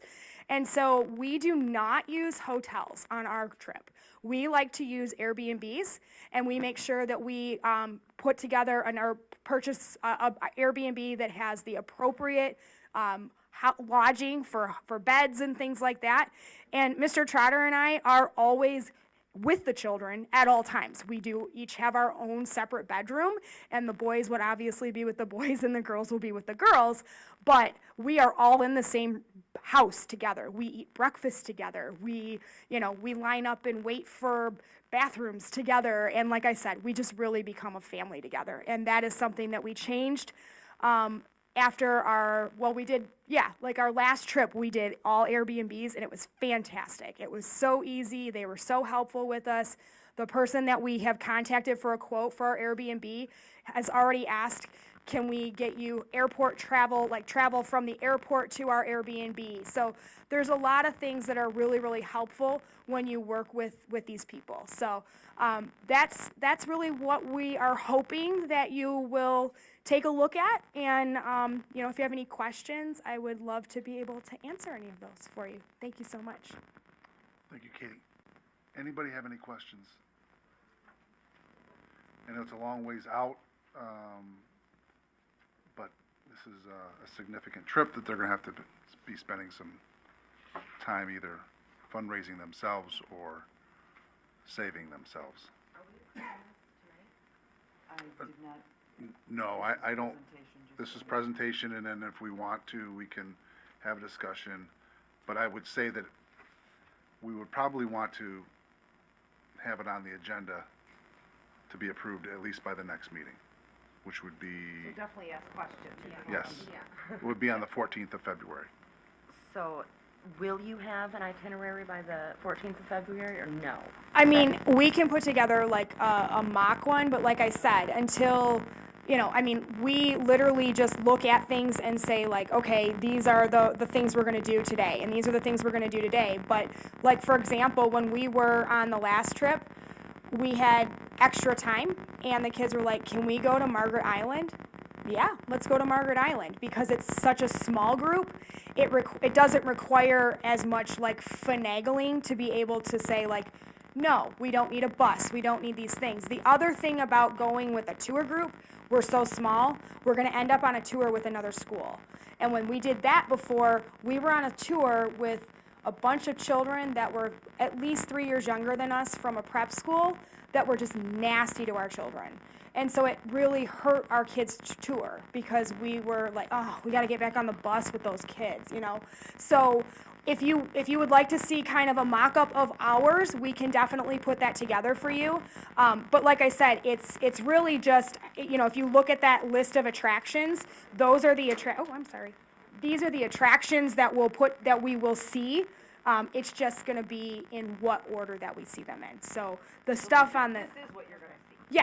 End of story. Absolutely, yeah. You just haven't, We haven't actually gone through and said like, today we're gonna do this, this, this, and this. Today we're gonna do this, this, this, and this. and where you eat is kind of where you eat, just based on where you're at. Right, It's not- so I we're was the going- foodie the last trip, and I actually called ahead, and made a lot of those reservations. Believe it or not, Open Table is very prominent in Europe. So I had a lot of Open Tables set up. When we went to New York, we had already pre-ordered food at Shake Shack. So like we do those types of things so that that's already in place. And again, if you have 8 to 10 kids, it's not that hard to seat. When you're, you know, we're not talking about 50 people, so. Okay, so I just have two concerns then. One, if we can have a mental health professional have eyes on the itinerary before, you know, just to avoid some situations potentially like the other one. And then the second thing is for Airbnb, what kind of contingency plan are you going to have? I know my experience with Airbnb here, and it may be different in Europe. We've been canceled on a few times because they have that right to cancel up to, you know, 7 days or 30 days or whatever the contract states. Do you have a built-in contingency plan? Yeah, for something usually like that? what we do is we always pick the ones that are cancelable ourselves. So we always usually have another one on backup, and then, you know, once we get that final, like, yep, we're good, then we pull the other one out, yep. Great, thank you. And we usually also try to, like, depending on, we'll try to book even a day out from when we're actually going to be there, so the kids we don't have to worry about dropping bags and all that kind of stuff. So, and this guy that we're talking to right now, that Mr. Trotter is talking to through Airbnb, actually he's willing to open his place way early and let us come in early, and they're so nice. Like, I mean, they're Brits. They're very nice humans. So, you're welcome. Mary? Thank you for the presentation. Can you tell us a little bit about the travel club in general? Yeah. Who are the kids? How do you get to be a member? Yeah, You know, things so like that. we call it a club. It's a loose name. Really, it's just whoever, you know, we get the flyers out there for the students, and it's whoever wants to attend. Like I said, we have our veterans or our legacy students that, you know, are the ones that usually are knocking on our door and saying, when's the next trip? Where are we going? You know, kind of thing. Like, my brother got to go. How come I can't go? You know, kind of thing. We had kids that wanted to go somewhere last year, and we're like, no, like, no. But yeah, you know, it's really a first come, first serve. We do not do like a big group fundraiser. I know that kids in the past have, you know, done fundraising independently with their families and things like that. It is a pricey trip, but it's a trip of a lifetime. And that's something that, you know, we've even had parents that have said that, like, this is a lot, but they come home and they have really just said, like, you don't understand. We went here and we did this, and it's like literally life-changing for some of them. So it's really cool to see. It's so cool, especially when the light bulbs start going off. It's so special to see that day when they're all like, you know, it's get off the train and there's the Colosseum in Rome. Like, they were like, what's happening? So yeah, it's very cool to see their faces and just see them immersed in it. So. Anybody else question? Okay, so let's plan on having something. If we're not going to have a motion tonight, let's plan to have one ready for next meeting, which would be the 14th. Okay, so Sound good? do you want like a mock-up of the 26th, If you could. 27th, and 28th? Yeah, that way, if there's Okay, any questions, I think that would yep, kind of help with that. Yeah.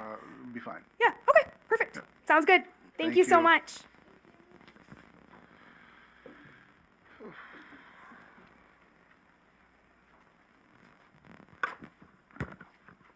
Do you need a minute for that, Mike?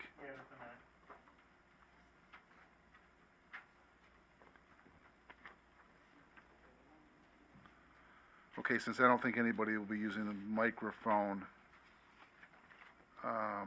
let's just discuss our Board of Education Leadership Code.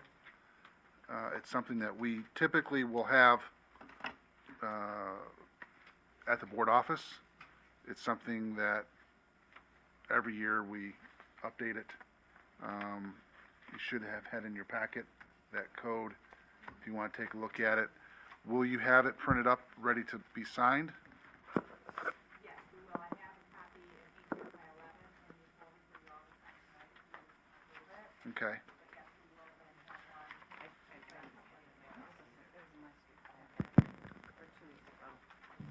one. And there hasn't been any changes from previous. Okay. Do you have it, James, Mike? I have the only copy, isn't that great?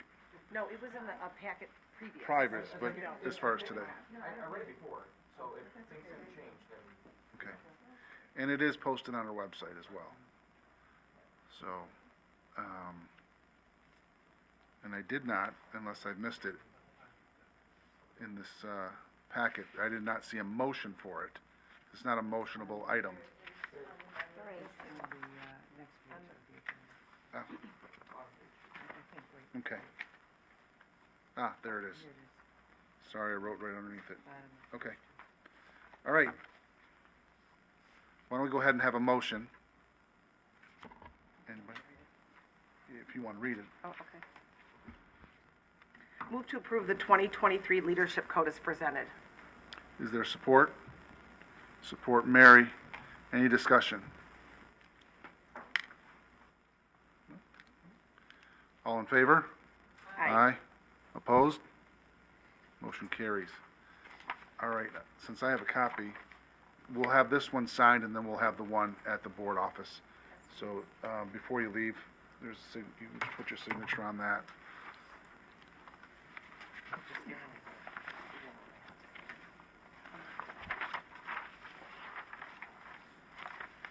Okay. New proposed agenda discussion. You want to start? Based on board discussion that has come forward over the last week, we put together a mock, a new agenda, incorporating a place for school presentations like you saw from the high school, but actually calling them school presentations because that's what they've always been and that's what they're going to be, and it just makes it clear. We've obviously put that at that point in the agenda because many times it involves students and you want to be able to get them home. We've then added to the agenda what the board conversation was about at the last meeting, and that was a scheduled participation, addressing agenda items only, to be prearranged in order to address the board on those agenda items. We added, we changed the timing. The board agenda gets posted on Thursdays, typically by 4:30 or 5 o'clock. So that board agenda would be available for review on, Thursday night, Friday, Saturday, Sunday, Monday. And we're asking that if anyone wants to address the board on those agenda items, they submit those requests to us by 4 p.m. on Monday, which gives 4 full days. The reason for that is when they put those items on, and typically there'd be questions, what additional information they want, or what kinds of questions they're going to ask. It gives staff at least then 1 day time to have materials ready to bring forward or to add to the packet if necessary. So that's the reason for the timing. We also then went on with your consent, the policy 1066, should you approve this, we need to change a little bit of the wording in policy 0166, which we would then change and bring to you in February for first reading and adoption at those 2 February meetings. Then your consent agenda is, as always, should you decide to put a student representative on the board, we think that that might be a good place to do it. It again allows them to come and present to you early in the meeting. If they have finals or something, they have the option to then leave the meeting if they want to. All the rest is the same as it has been. There isn't always a curriculum, a finance, a human resource, but when those departments report, they would be on the agenda. And then you have your unscheduled audience participation, which is the same as it has always been. And then scheduled activities is the same. There was a word clarification, and I asked people what that really meant, because I didn't know, and they said that's a chance for the superintendent to clarify anything, should such clarification be needed. And then there's final board comments, which you've always had. And then there was an other that nobody could remember what it was for, so I took it off. But if you want to put it back, you can. But you have your final board comments and then adjournment. So that's what we're proposing to you. It's up for discussion. In the event you're ready to adopt it, there's a motion here. In the event you're not, it can be put back on for discussion or adoption later. Okay.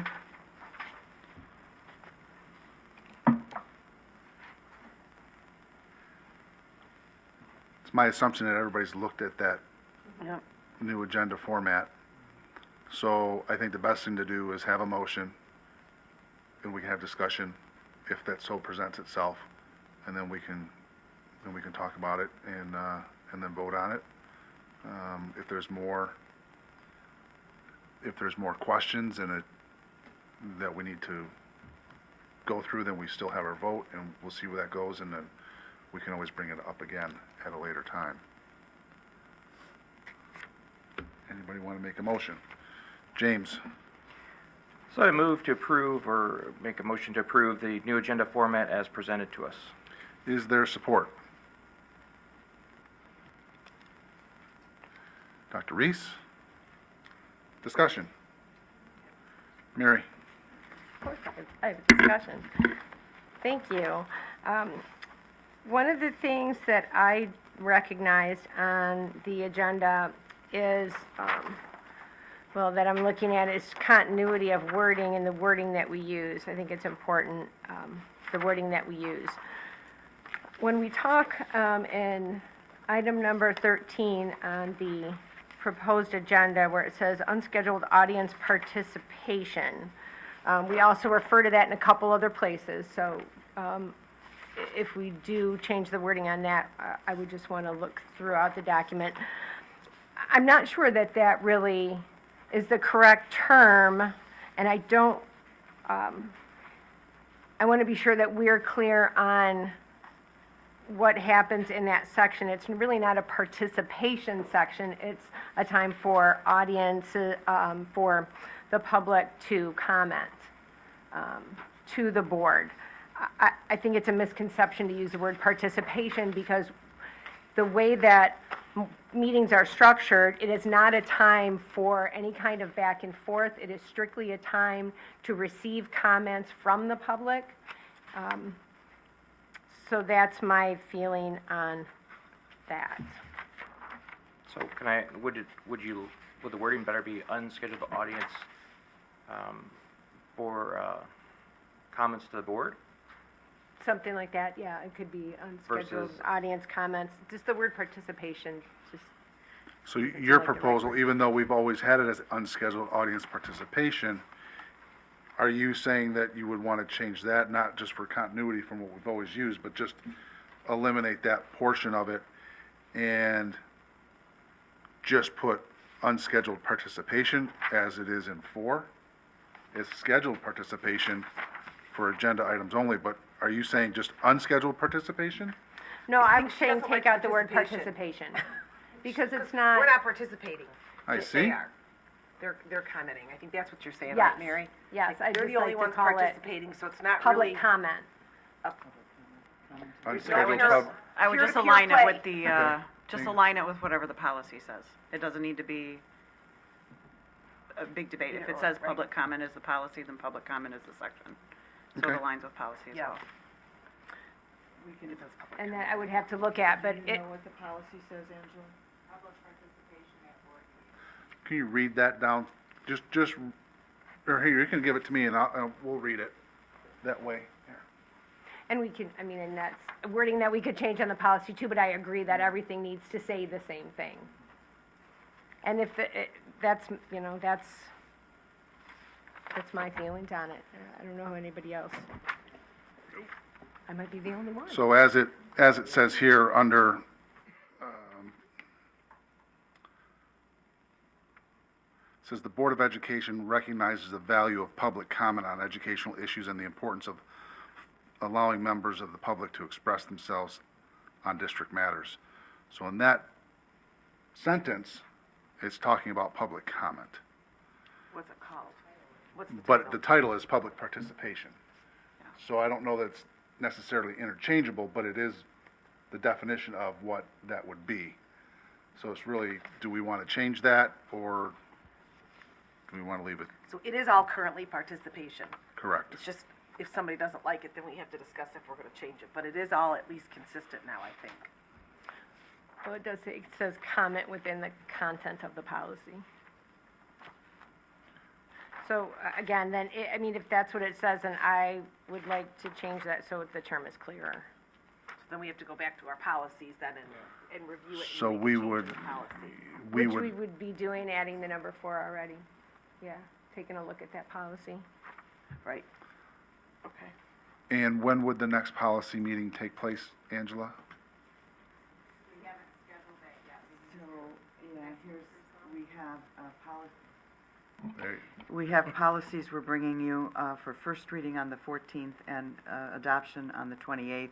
The Board Policy Committee will have to have a meeting prior to the 14th, probably during those first 2 weeks in February.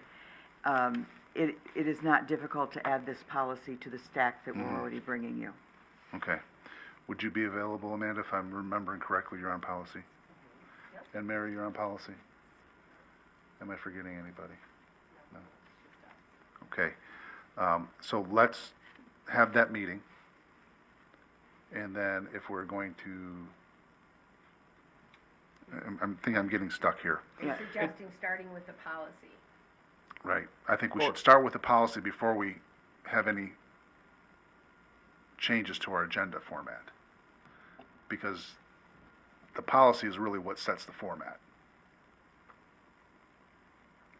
Or am I missing it? I'm following you, so then, I guess, going back to this, because I made the motion, and then we can vote against it, and then it'll get tabled, and we'll do it again, and then we can update wording and everything. Or the other option, and I'm speaking aloud, is that we approve it as is, policy gets updated, and then we just have to make another motion to update the agenda to the correct wording. Okay. Okay. I mean, And- a couple and- different ways to skin it. Okay, and then since we're in the discussion part of this, I think we need to align this policy with what we're discussing here as unscheduled, I'm gonna just call it what it is now. Unscheduled audience participation, and then if we adopt the new agenda format, we need to align that with item number 4, scheduled participation for agenda items only. So make sure that policy includes both of those, so that we don't have 2 policies, just one should be able to cover both. So can I ask, so I understand Yes, ma'am. how we're going to do this? So we're not going to decide tonight if it should be participation or comment. The policy committee's going to decide and bring you back a recommendation? That's what we're discussing, that's the way I'm understanding, That- that's how we're discussing. I think that would probably be our best move forward, because I think there's a lot in this here that needs to align with number 4 and whatever would be number 13. Okay. So let's have that, and you're both available before the 14th, correct? Yeah, absolutely. Yeah. Can we have discussion, though, so that, Sure. you know, for instance, if we're Sure. undecided between Yeah. the two of us, we don't have a third on the committee, I'd like to get board thoughts prior Sure. to going into this. Absolutely. All of it. Part of the discussion phase, so. Yeah. Is there anything that you wanted to add? A couple things, actually, Sure. while I'm here. So, I'm I have to be honest, I'm not real excited for how we're doing now. The scheduled participation, the first part, where community members will have to email and get permission to address the board at that first one, that really wasn't what I was envisioning and what a lot of other districts do. But I do see your reasoning as to why you suggested it that way, so that everyone is prepared to answer, because, and I guess I'm just thinking aloud that if that's the case, that it will be used for that, and that community members will be getting more of feedback and answers to their questions, I'm all for it. But if it's just another coming up and talking to us and no feedback, then that's where I kind of am confused as to how it's any different from prearranged, Because it's board. specific to the agenda items, as opposed to people, that just make all of their accusations and comments and those types of things at the end. So this would be, say somebody goes on and they see that we're talking about the high school or the Sabres program or special ed or whatever, and they have a special ed student, so that is interesting to them, and they want to find out about it, and they have a question or a concern about it. I think that's to try and navigate, and then those people can come earlier to the meeting. Oh, yeah. They can be seen, and they can talk and have their comments be heard, and then leave and not have to sit there for 2 hours or whatever. Is that? Yeah, I think I understand the response to the question, but really, we have to really look at this, and this is the meeting of the school board in the public. It's not, public gets up, asks us a question, we go back and forth, back and forth. That's the superintendent's position to do. If there's something that comes up, let's just say, somebody had a question about field trips. As you can see, this one, let's just take the one that was just presented by Katie. This is going to take place in 2024. If somebody comes up and says, how does my student get involved in this? How does my student start to raise money? That's not there's a lot of nuance that goes into the building of what may have been part of this, what may have been part of Dacia's presentation, that we may have opinions on, but they might not be cold hard facts of what's actually happening in the building or with this trip. So that's why you don't have public conversation, because we're not the educational portion of it. That's where you would have your superintendent respond.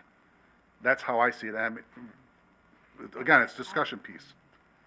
I don't know that every public comment would ask for added information or would have a question that would need to be answered, but I'm assuming some would.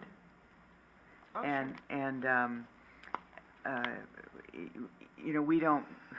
We don't lug all our files here to these meetings, and you need some preparation in order to answer questions when they come up. Now, I have had experience where I've been all prepped because a question came into us by such and such a date, and we got all the information together, and I have it all right here, and then lo and behold, the person never even comes.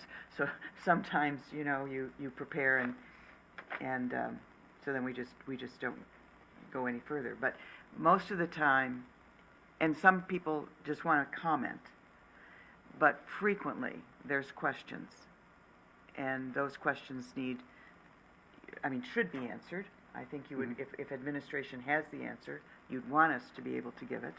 Absolutely. But it takes us time to look it up.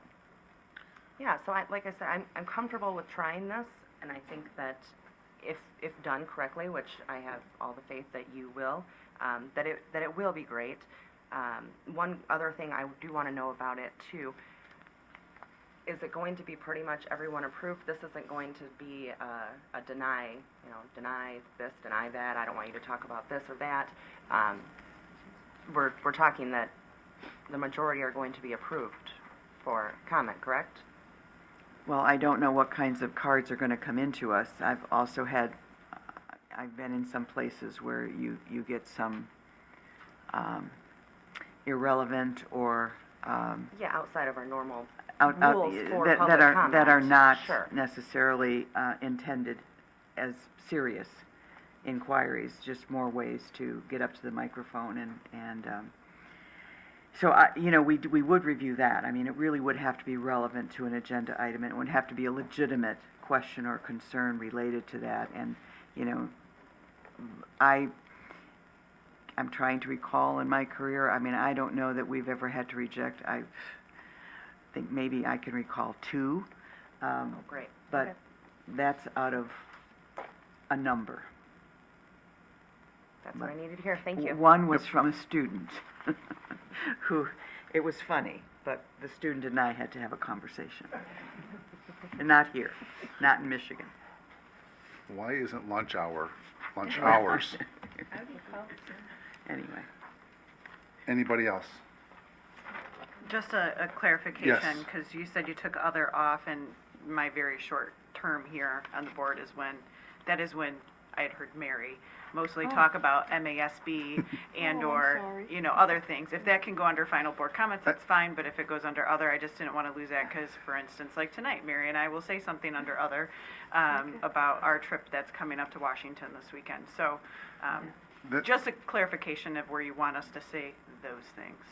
Okay. And actually, I had some thought about such things.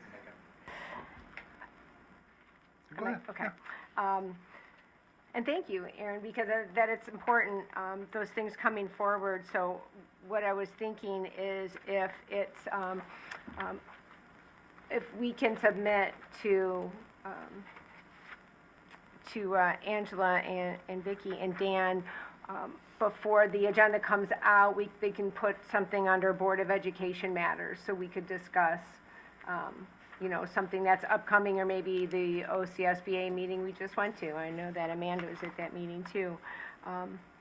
So that is a place that we can put it Absolutely. ahead of time, or there's always under final board comments. But yeah, I usually have something to say. And this is really what this is an opportunity for us to do is, it's been this way for as long as I've been around. This is just another opportunity as we kind of use a different lens to look at the way that our board operates.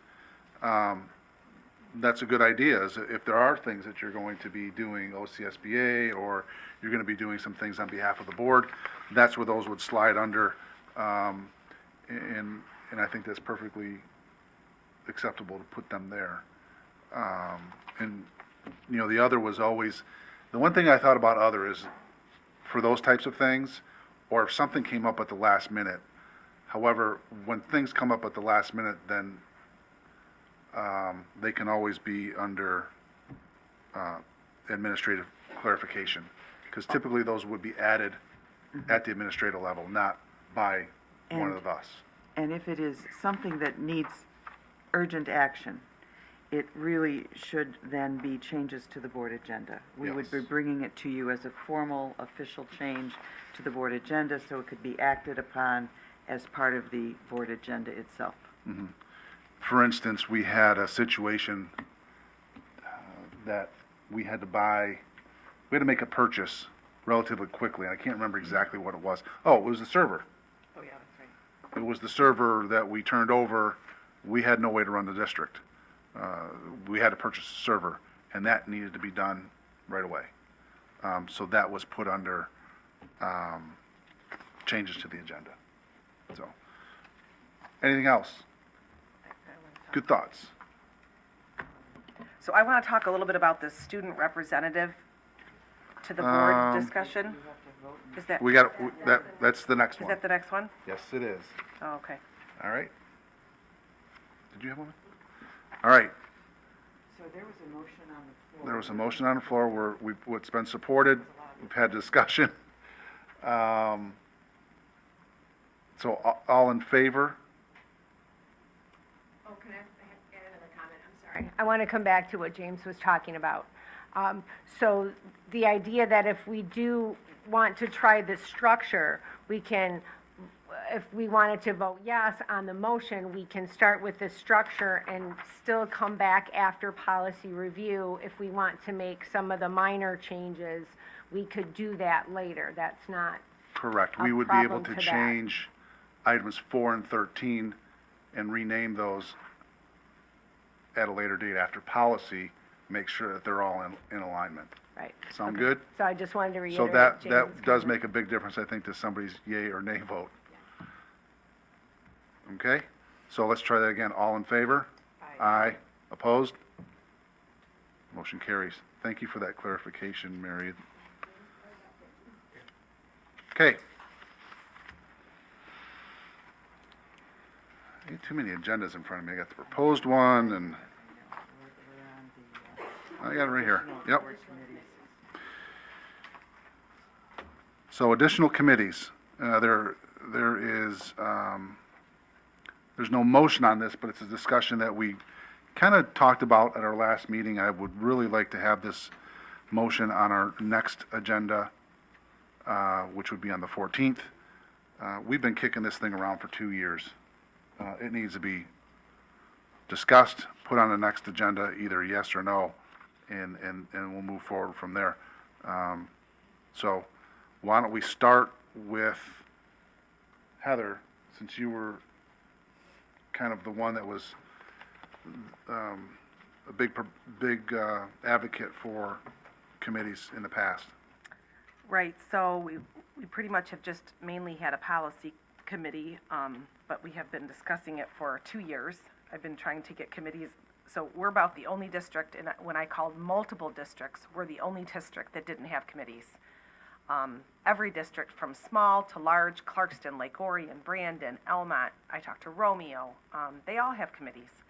Some are just listening committees, some are more active, but, you know, they at least have committees that maybe attend a few things and then brief the board back, and just, they're to ensure communication, they're to help facilitate communication, they're there to help. So I would like to kind of bring that back up again, and talk about, you know, I think Dr. Markovich had some ideas on some committees that she has seen work in addition to the policy. Yes, I communicated to the board. I think it's really critical to have a finance committee. We're going to be doing a 3 to 5 year forecast. The 3 years is, you can get fairly accurate. 4 to 5 is, you know, it's kind of your dream. You put it out there, but don't necessarily put numbers to it. And I think it's really important to have a board committee work with us on that. Also, you have a lot of funding that came into the district that's not necessarily going to be in the district forever. And the finance committee of the board needs to be with us to monitor exactly where those dollars have gone, how much is left. So a finance committee, I truly have never, ever been in a district without a board finance committee. So I'm hoping you will do that. And then I think, especially for where we are here in Oxford and for where our priorities are right now, a safety and security committee would be critical. And, you know, I don't know that you'll need one for 20 years, but I think it's critical now for at least the next 3 to 5 years for sure. And then sometimes those safety security issues evolve into a broader facilities committee of which you are still attending to safety security, but you are also attending to other facility matters. But for right now, I think safety and security is the name of the committee I'd go with.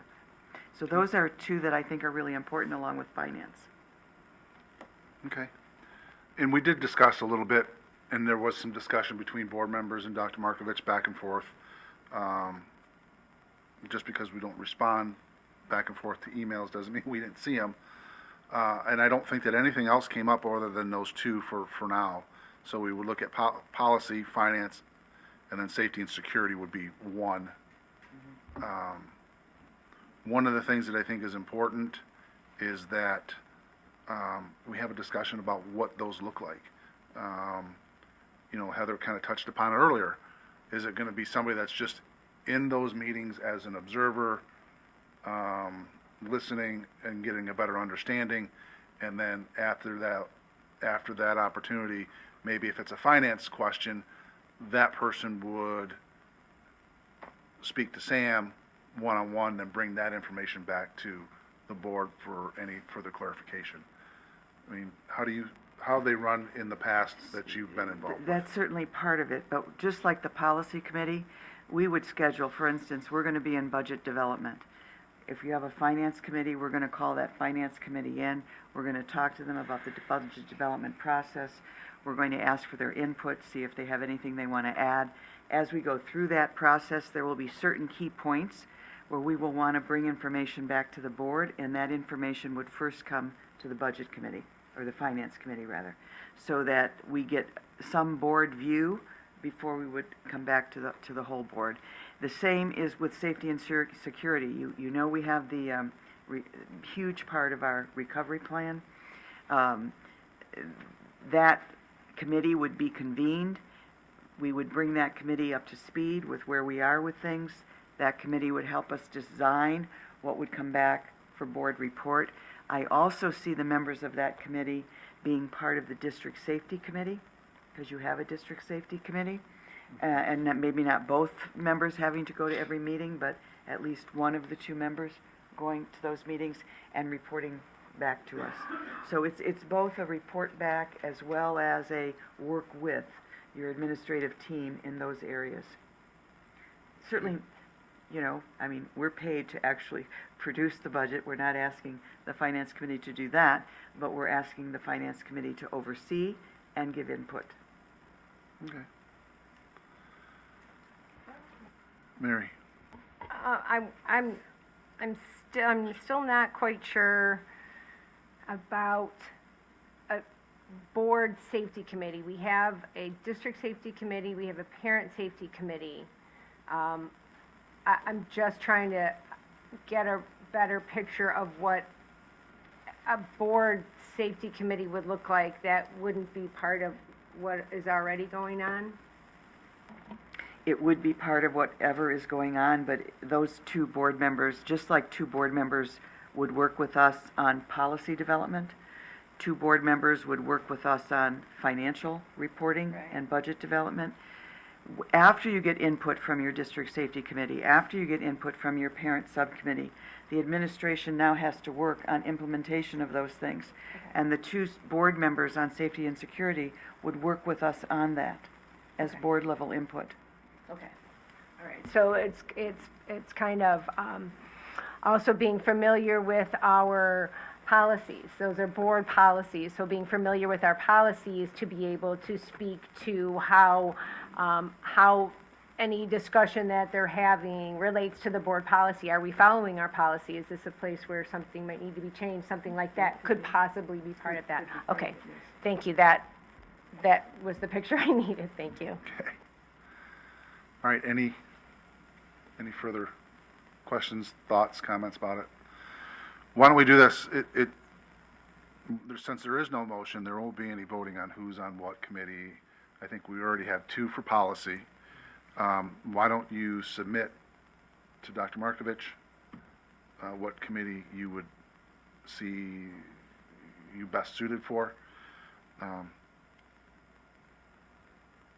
And then we'll get together. I guess there was only one other thing. If I look at this and just the numbering,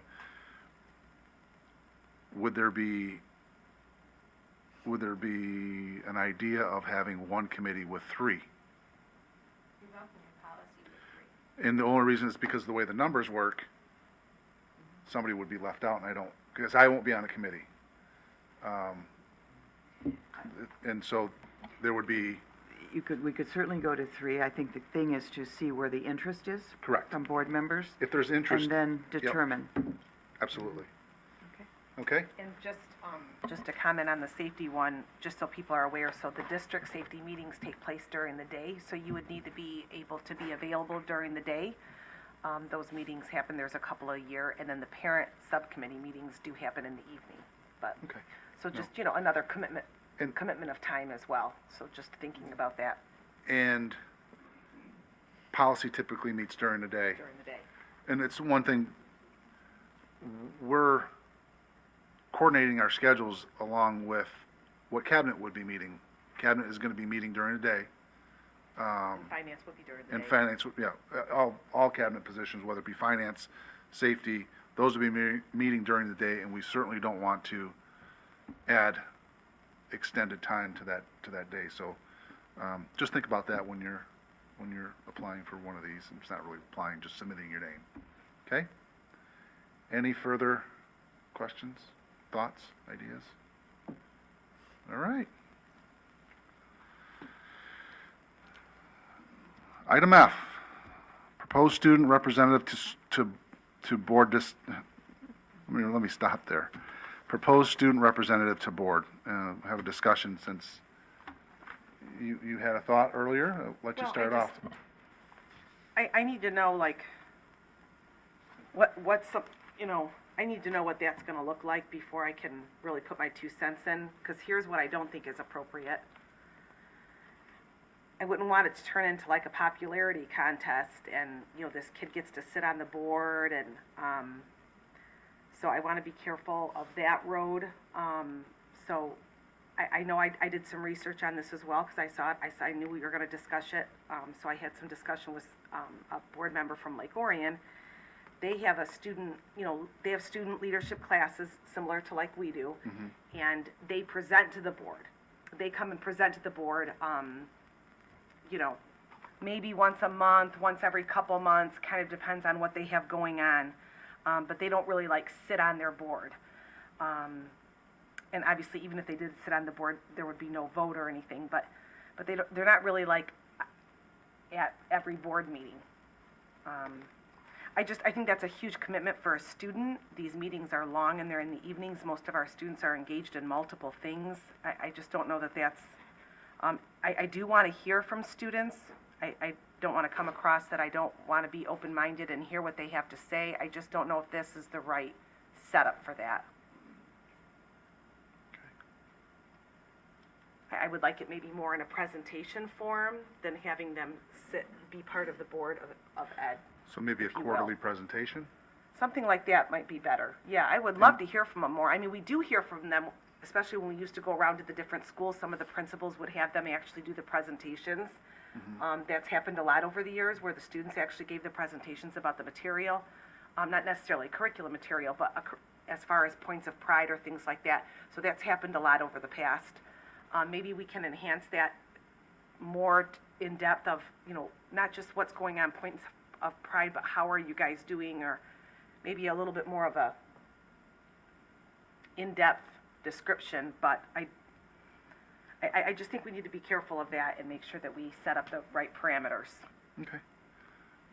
Amanda? So I hear that, and I've looked at a lot of different ways that it can be set up. There are quite a few states, I think New Jersey is the most recent, that they've enacted legislation that requires a student representative to the board. They see the value in that. They see that having student representatives on the board not only increases their civic mindedness, it keeps the board in check to remind us who we are here for and what the policies that we're passing, who they are affecting, and it gives them an opportunity to let us know.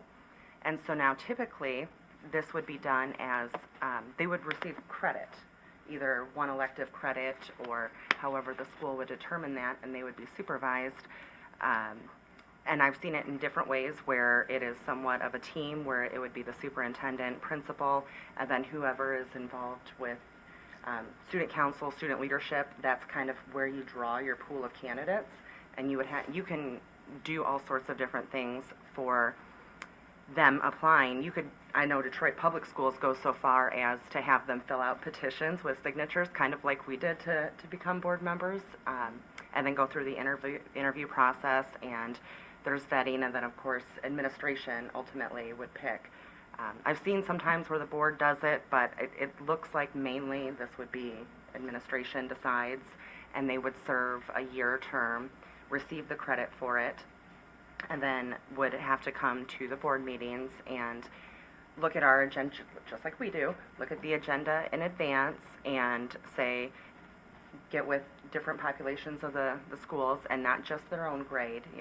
They would be a liaison with the elementaries, with the middle schools, with anything pertaining, and come to us and say, this is the field, this is what students think, this is what students think about this that you're voting on, or this is, we like this, we don't like this, and it would be, again, for credit and a grade, so that kind of keeps it and I've also seen where you can do a guideline of questions to ask for them, and that way they stay on, this policy or what. Obviously, they wouldn't have voting or closed session rights or anything like that, and they can leave typically right after, if you put it at the beginning of the agenda or close to the beginning, they can leave shortly after for homework and home responsibilities.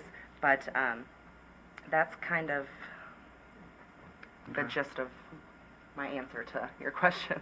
I have a quick question more for curriculum. When you discussed the state of New Jersey, was that who provided the credit, or was it another district within the state of Michigan? So I just want to make sure that we're aligned. Could we provide credit for a student if they were on the board? I do know there are plenty of Michigan schools that do this. Dr. Markovich, you said your most recent school, you had it too, right? But I just want to make sure that we can provide them with.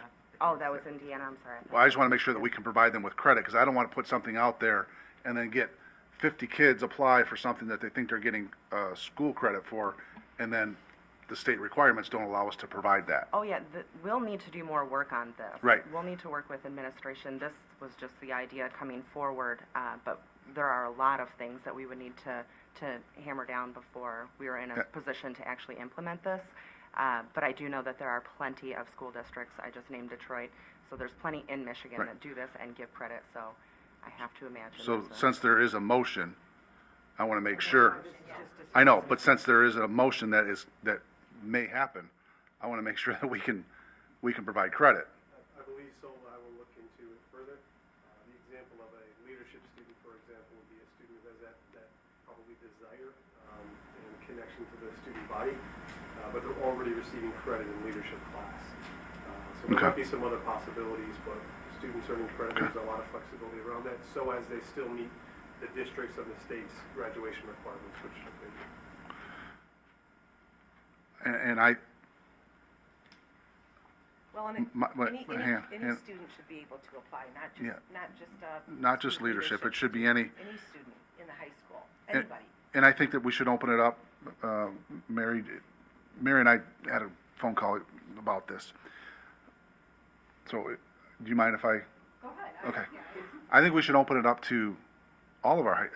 You have Bridges should be able to apply. Ova should be able to apply. Oxford High School should be able to apply. Any student that's in a high school of our in Oxford Community Schools, they should have the opportunity to apply. It shouldn't. And taking it one step further, and it's nothing to disparage our administrators at the high school. This board should make. You're coming on to this board. This board makes the decision. You apply to this board just as everybody else would apply to a position, and then the board makes that decision based on, we'll narrow it down, we'll have interviews, just like we've done before. I think that's an important part of the process that a student would be learning. It's not just, you've been in this activity, that activity, and we're going to bring you onto the board because somebody at the high school said this is our best person. We have a lot of people in the community that applied for the open positions, and I want that student to understand that this is how that process goes. And if you choose this process later in life, this is what it's going to look like. So, anybody else? Let's go Mary and then James. Ladies first. Thank you. So I was thinking about the other schools too, and I think that I think what's important is to first know why we want to do this. What is the goal? What is the goal for the board? What is the goal for the student? Mm-hmm. What is the goal for all of the students? I think we should also consider if we have a student representative, maybe we should have a representative from each of the high schools, because those are three totally different experiences that our high school students are having. So I think that's important to know to set expectations, what are the goals for the students to learn, and what is it that, and how does it benefit the board and the district? It's not just something else to go sit on and put on your college application. To something that was mentioned earlier about bringing a student voice, I think we have to be careful with that, because one representative from OHS or one from Bridges or one from OVA, it's still going to be, we want to be sure that we're careful about the words that we use also. They might be able to share what, what people are thinking, but they also can't speak for every student. So I just want to be careful with things like that, because it's hard for people to get out of their own groups. It's hard for adults to get out of their own groups, and learn something new. So just want to be sure that we're careful with that. I mean, I think it would be a great idea. I think just to know what it is, why we're doing it is what's important. Making sure that we work with administration along the way so that we're not making it harder for somebody else. James? I like the idea. I understand your concerns with one student speaking the voice, but we're of 7 people that we hear from the community and stuff, and it's kind of very similar. I know, with briefly looking at this, that there's no reason, and granted this is a discussion, so it's not a motion, but as we kind of develop this more and formalize it, even a group of people as a rotating, just so it's just not one person. I don't want to make it more work for administration or for us, but as a way to get an insight from their perspective. I know as my kids grew and getting perspective from their stuff as they went through life, I kind of opened my eyes to things that as an adult I either forgot about or I didn't think was important. And I think having that representation on the board as a speaking part, where either via presentation or just we have worked really hard to say that we want, as a board, hear the community, hear our kids, and make it as one Oxford again. And I think this is a great step, if done properly, that we can get there and get another perspective that can only benefit us as a whole, and not stifle anybody's voice or thoughts from their perspective. And so I'm excited for this. I'm in full support as we work forward and do it. And I think if done right, it can be very successful. And I think it would only benefit us as a board, as our school community, and as the student population at large. Okay. Thank you. Anybody else? Dr. Reese? I just asked Amanda too, because I know she did the bulk of the research on this, but I'm assuming the policy committee would have to be involved because we don't have an active policy for student representation on the board. So it looks like we're not going to be able to make a motion, but the ask today, just to clarify, is that administration policy committee come together with a plan and present to us on a future agenda, so that way we can vote in student representation, however that shall look. I did see, I forget the district, but it was in Michigan, a Neola policy specifically for this, so. Yeah, I forget which one nearby, but they're out there, for sure. And we've begun collecting the policy for student reps in the Okay. event that this would come up. So I think the next step going to the policy committee is a good one. Okay, so any other further thoughts, ideas on this student representative on the board? Anybody? No? Okay. Just because there's a motion here, we do not have to make that motion. So let's table the motion. I thought it was just discussion. There was no motion here. There's a recommendation Oh, for action rather but we than never discussion. made the motion. Okay. Yes, Thanks. so it's just to support. Correct. If we don't make them. And so let's just narrow this down.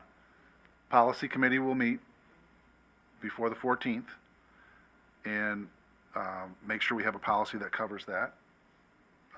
And we will make that motion on the 14th. Sound good? Yes. Can I also suggest that we have, it sounds like you did a little bit of your own research, some data of the value, like, let's look at some statistical information from a district that used it. What value did they get out of it? How was the program set up? How did it go back to curriculum if it did, or was it just a student volunteer position and there wasn't a credit situation involved? let's get something on paper to look at. I'm a data person, you're really gonna like what I send you. So, okay, no graphs. And Steve, if by then, when the policy meets, can you just see how that would look? And I just don't want to promise a student something and then fall short of that. You know, we would probably obviously look at making this for next year then, right? Especially if we tied it to a credit, because we're already in the second semester of, We can, okay. Typically, Steve's it would giving me go a thumbs up. September. what? The- That's why I It would said start next in school year. September, yes. Yes, sorry. school year, yes. Yep. Steve's giving me the thumbs up that we can have credit for it. We can, they can receive credit. The thumbs up was for it to be next year. Ah. See, that's part of that interpretation that I missed. Second semester has started. Okay, all right. Okay, so So, policy and data Policy will, collection. and data collection will happen, and then we'll move forward on that. All right, good thoughts, good ideas. Is there anything that you wanted to add? Okay.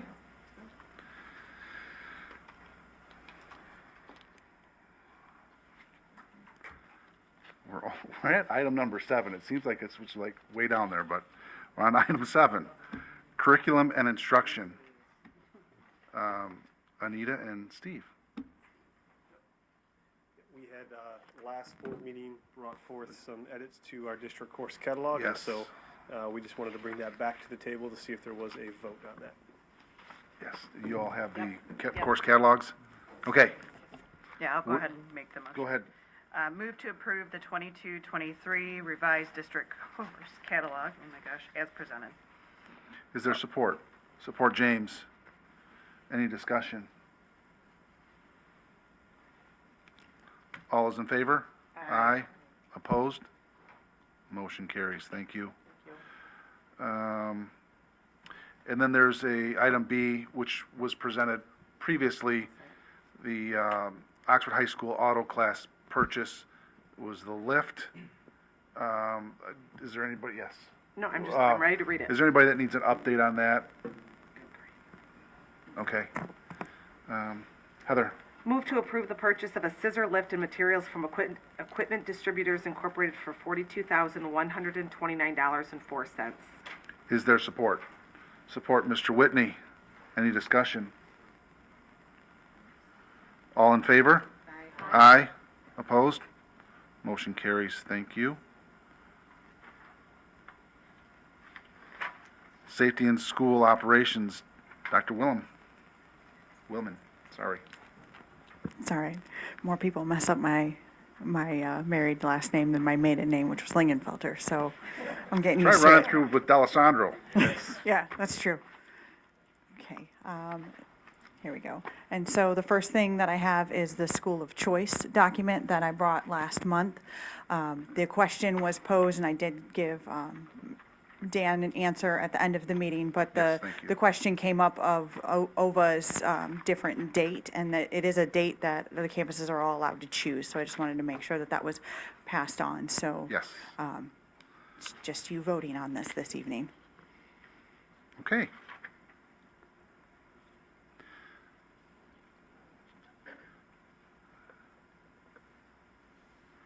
Mary? Motion out. Move to approve the 2022-2023 Schools of Choice enrollment dates as follows. First semester, 2023, developmental kindergarten through ninth grade unlimited. Unlimited Schools of Choice enrollment will open on March 1, 2023, and close on August 14, 2023. 10th and 11th grades, unlimited to IB, Health Science, Engineering Academy, and Dance Conservatory Early College. Unlimited Schools of Choice enrollment will open on March 1, 2023, and close on August 14, 2023. Developmental kindergarten through 12th unlimited, Oxford Virtual Academy. Unlimited Schools of Choice enrollment will open on March 1, 2023, and close on August 18, 2023. Is there support? James? Any discussion? All those in favor? Aye. Opposed? Motion carries. Item B, camera update for Yes. transportation. Yes, so this was also presented last Yes. meeting. So I'm here Okay. if you're ready for a vote. All right. Anybody want to make that motion? Dr. Reese? Move to approve the camera update from REI for $30,550. Is there support? Support, Amanda? Any discussion?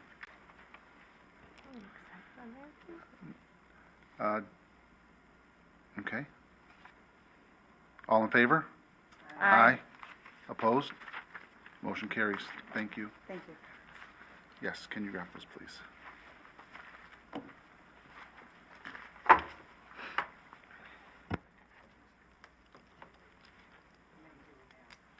Just two.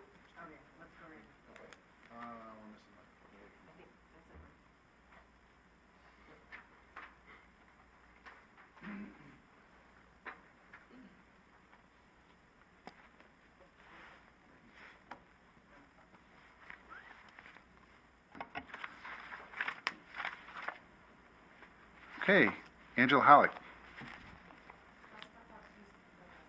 Oh, okay. Okay. Well, That's okay. okay, Okay. very good. You don't have to run, it's okay. We'll wait. You're good. We got the good cookies.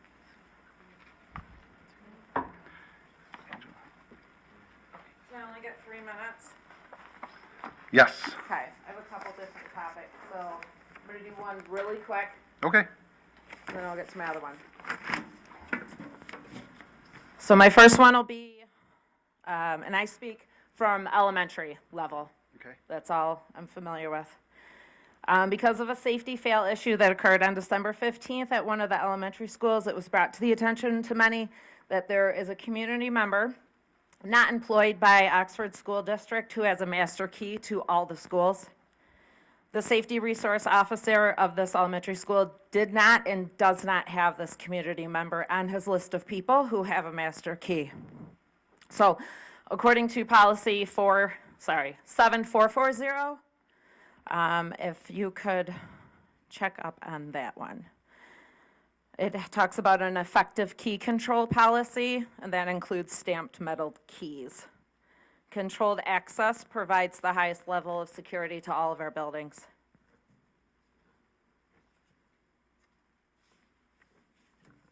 Social emotional learning comes to us from Second Step. Second Step's biggest monetary contributor is Community for Children, whose stated goals are social justice goals. First, parents need to know that this is taught in the classroom every week, every single week for 30 minutes. A social worker comes in the classroom to talk about the feelings. They are at times broken up into small groups, left to talk about topics that make them feel all the emotions. These SEL curriculum focus totally on validating how children feel, which may or may not be based on reality. When I asked to have a copy of all these lessons back in September when they started, I was not granted permission nor allowed to make copies. Same thing happened to me last year. I was told these copies are from a private third party. So since they were copyrighted, I couldn't get a copy. Each grade has a 3-inch binder with these weekly lesson plans. I went in to view them with my principal. After my request into these lessons, a paper came home with the students, and it listed this as 4 topics to be discussed. One would think that this would be taught 4 times throughout the year, but no, this is every single week. So the parents get a code that comes home with them. It is not the same as what the staff get. So I asked the principal to type in my code as a parent, and we got to view what I got to view. And then I had her type in her code as the principal, and it went from 0 to 60. So I said to her, do you see? It's a big difference. Why, as a parent of a child, can I not take this curriculum home to show my husband who's at work? That's not right. I do not want my children who are emotionally competent to have their academic subjects taken away so they can learn about how they feel. That's my job. In one of my child's classes, there's 24 students. Every week, I go in there and I remove 25% of the children out of the classroom per their parents' request. I take them out and we go and learn about math and spelling for those 30 minutes. For the children whose parents have opted them out of SEL, they would be sitting in the office, hearing or seeing all the affairs and controversy of the office that cycles through there on a daily basis, or in the hallway unattended. Okay, if you can wrap up, that's the 3 minutes. Sorry. Okay, what I'd like for you to do is, we need to know your first point. We need to know that right now, or not here right now, but before you leave. Okay. Okay, you'll see me next week. Okay, thank you. Next time.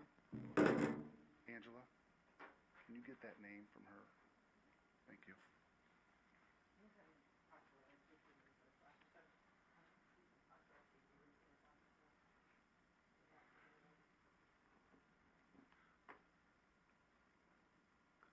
Corey Bailey. That. You don't, there's nothing on that one.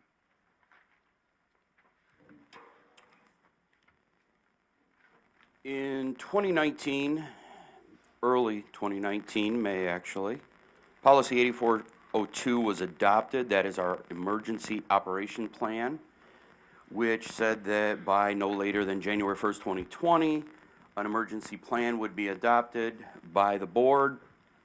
The school did adopt this. We even used this plan to send into the state and received almost $500,000 grant after approving this plan. This plan was to be, policy was to be updated every 2 years, according to the policy, with review of a vulnerability assessment and return to the state of Michigan. In November, the first meeting in November, Assistant Superintendent Lamont presented that the 2-year update was due and there were still many items we had not completed to be turned in on time. The state sent numerous emails to every district that was behind, Oxford being one of them. I was on the board until September of 2022, and until that time, those EOPs had not been presented nor approved by this board. The original and the update both require vulnerability assessments to be done by law enforcement at each building. So my question is, or a few questions, have we finished these, and when will the board approve that new EOP? When will the vulnerability assessments be done? What changes were done from the EOPs that were adopted in 2019 that obviously failed us in November of 21? And with all that this school district has been through, why was this not more of a priority to get these done and approved on time? Any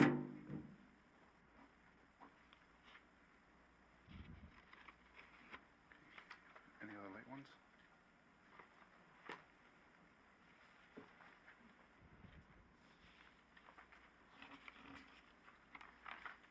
Okay. There's a list of scheduled activities ranging anywhere from our next board meeting on, or it's actually, there's actually a workshop on the 4th, and then our next Board of Education meeting is on the 14th. Pardon? Yes, on Valentine's Day. Clarification, I don't have any clarification. Final board comments. Anybody? I do have some OCSBA Yes. stuff. Do you want to do that now, or do you want to do that at the If we could do it real quick, that'd be good. Oh, we can try. Yeah. So, thank you.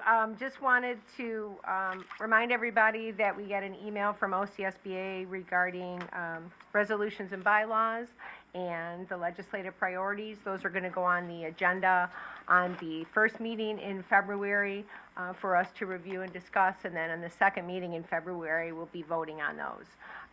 There's a certain majority of districts that need to vote affirmatively in order for OCSBA to adopt them as their updated bylaws, resolutions, legislative priorities.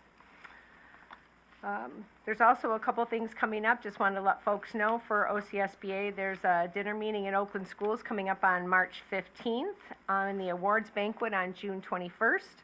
You will be getting emails about that if you're interested. I know Amanda attended the last meeting that we had online, so I didn't know if you wanted to talk about that for a minute. That was a great meeting. But you'll be hearing more from us about the things going on. But if you want to save those dates, it'll be some interesting stuff going on. And I know Erin and I are heading to Washington, D.C. for some advocacy work, and maybe she wants to speak about that for just a moment. So there's my final board comments. And thank you for all the presentations today. It was very helpful. Thank you. Yeah, Mary and I will be in Washington starting Saturday, and we will be meeting with a number of legislative individuals from the state of Michigan, both representing our district in the U.S. House of Representatives and then our Senate leaders to advocate for federal funding, especially around IDEA, special education, and a few other legislative priorities that Mary had already set out in hopes to open up something. Hopefully with the, the disruption in the House, that it won't slow down legislative movement. I think education is a priority of all of our legislators this year in safety and security. So we'll be back Anybody on Wednesday. Else? I appreciate you guys going, so thank you for taking the time to go. It's a lot of hours are put into this. This is all extra things out of your time. So it's very appreciated by the board, and I hope the community as well. Okay. Anybody else? I don't have anything under other. Okay. So we do have, oh, I'm sorry. You want me to read it? Yes, closed session. Move to meet in closed session pursuant to the Open Meetings Act, Section 8E, for the purpose of consulting with its attorney regarding trial strategies in connection with case numbers 21 CV 12871, 21 22 CV 10407, 22 CV 10805, 22 CV 11113, 22 CV 11250, 22 CV 11251, 22 11 360, 22 11 398, 22 11 448, 22 11 959, 22 19 22 62 NO, 22 19 48 91 NO, and 22 19 56 63 NO, and Section 8H to consider materials exempt from discussion or disclosure by state or federal statute, attorney-client privilege, written legal opinion. Do we do roll call vote? Roll call Roll vote call. starting. Trustee Whitney. There needs to be Yeah. support first. We do need to have support. Yes. And I would support. Support Mary. Sorry. And then I have a discussion item for that. After the support. Discussion. So, discussion, I just wanted to clarify and make sure new board members knew and remind us old board members, seasoned board members, of our board policy 0167.2 regarding closed session. And the closing paragraphs, I'll just read these to you. In keeping with the confidential nature of closed sessions, no member of the board shall disclose the content of discussions that take place during such sessions. The only exceptions will be discussions with the district's legal counsel or as directed by an order of a court with proper jurisdiction. It is expected that board members shall not record nor communicate by any means, electronic or otherwise, with party or parties outside such meetings regarding the substance of such meetings, either during or after the course of such meetings. And that does reference state statutes. If anybody would like them, I can give them to you. But that is per our policy per state statutes. Okay. Roll call vote, please. Trustee Whitney. Approve. Trustee Summers. Approve. Trustee McDonough. Yes. Secretary Reese, yes. Treasurer Hanser. Yes. Vice President Schaefer. Yes. President D'Alessandro. Yes. Okay, it is 9:20. You want to go right in? You want to take a quick break and then go in? Yes. Okay. I need to use the restroom.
closed session at 11:09.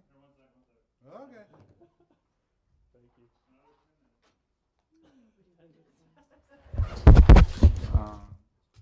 Let me set Aaron loose on you.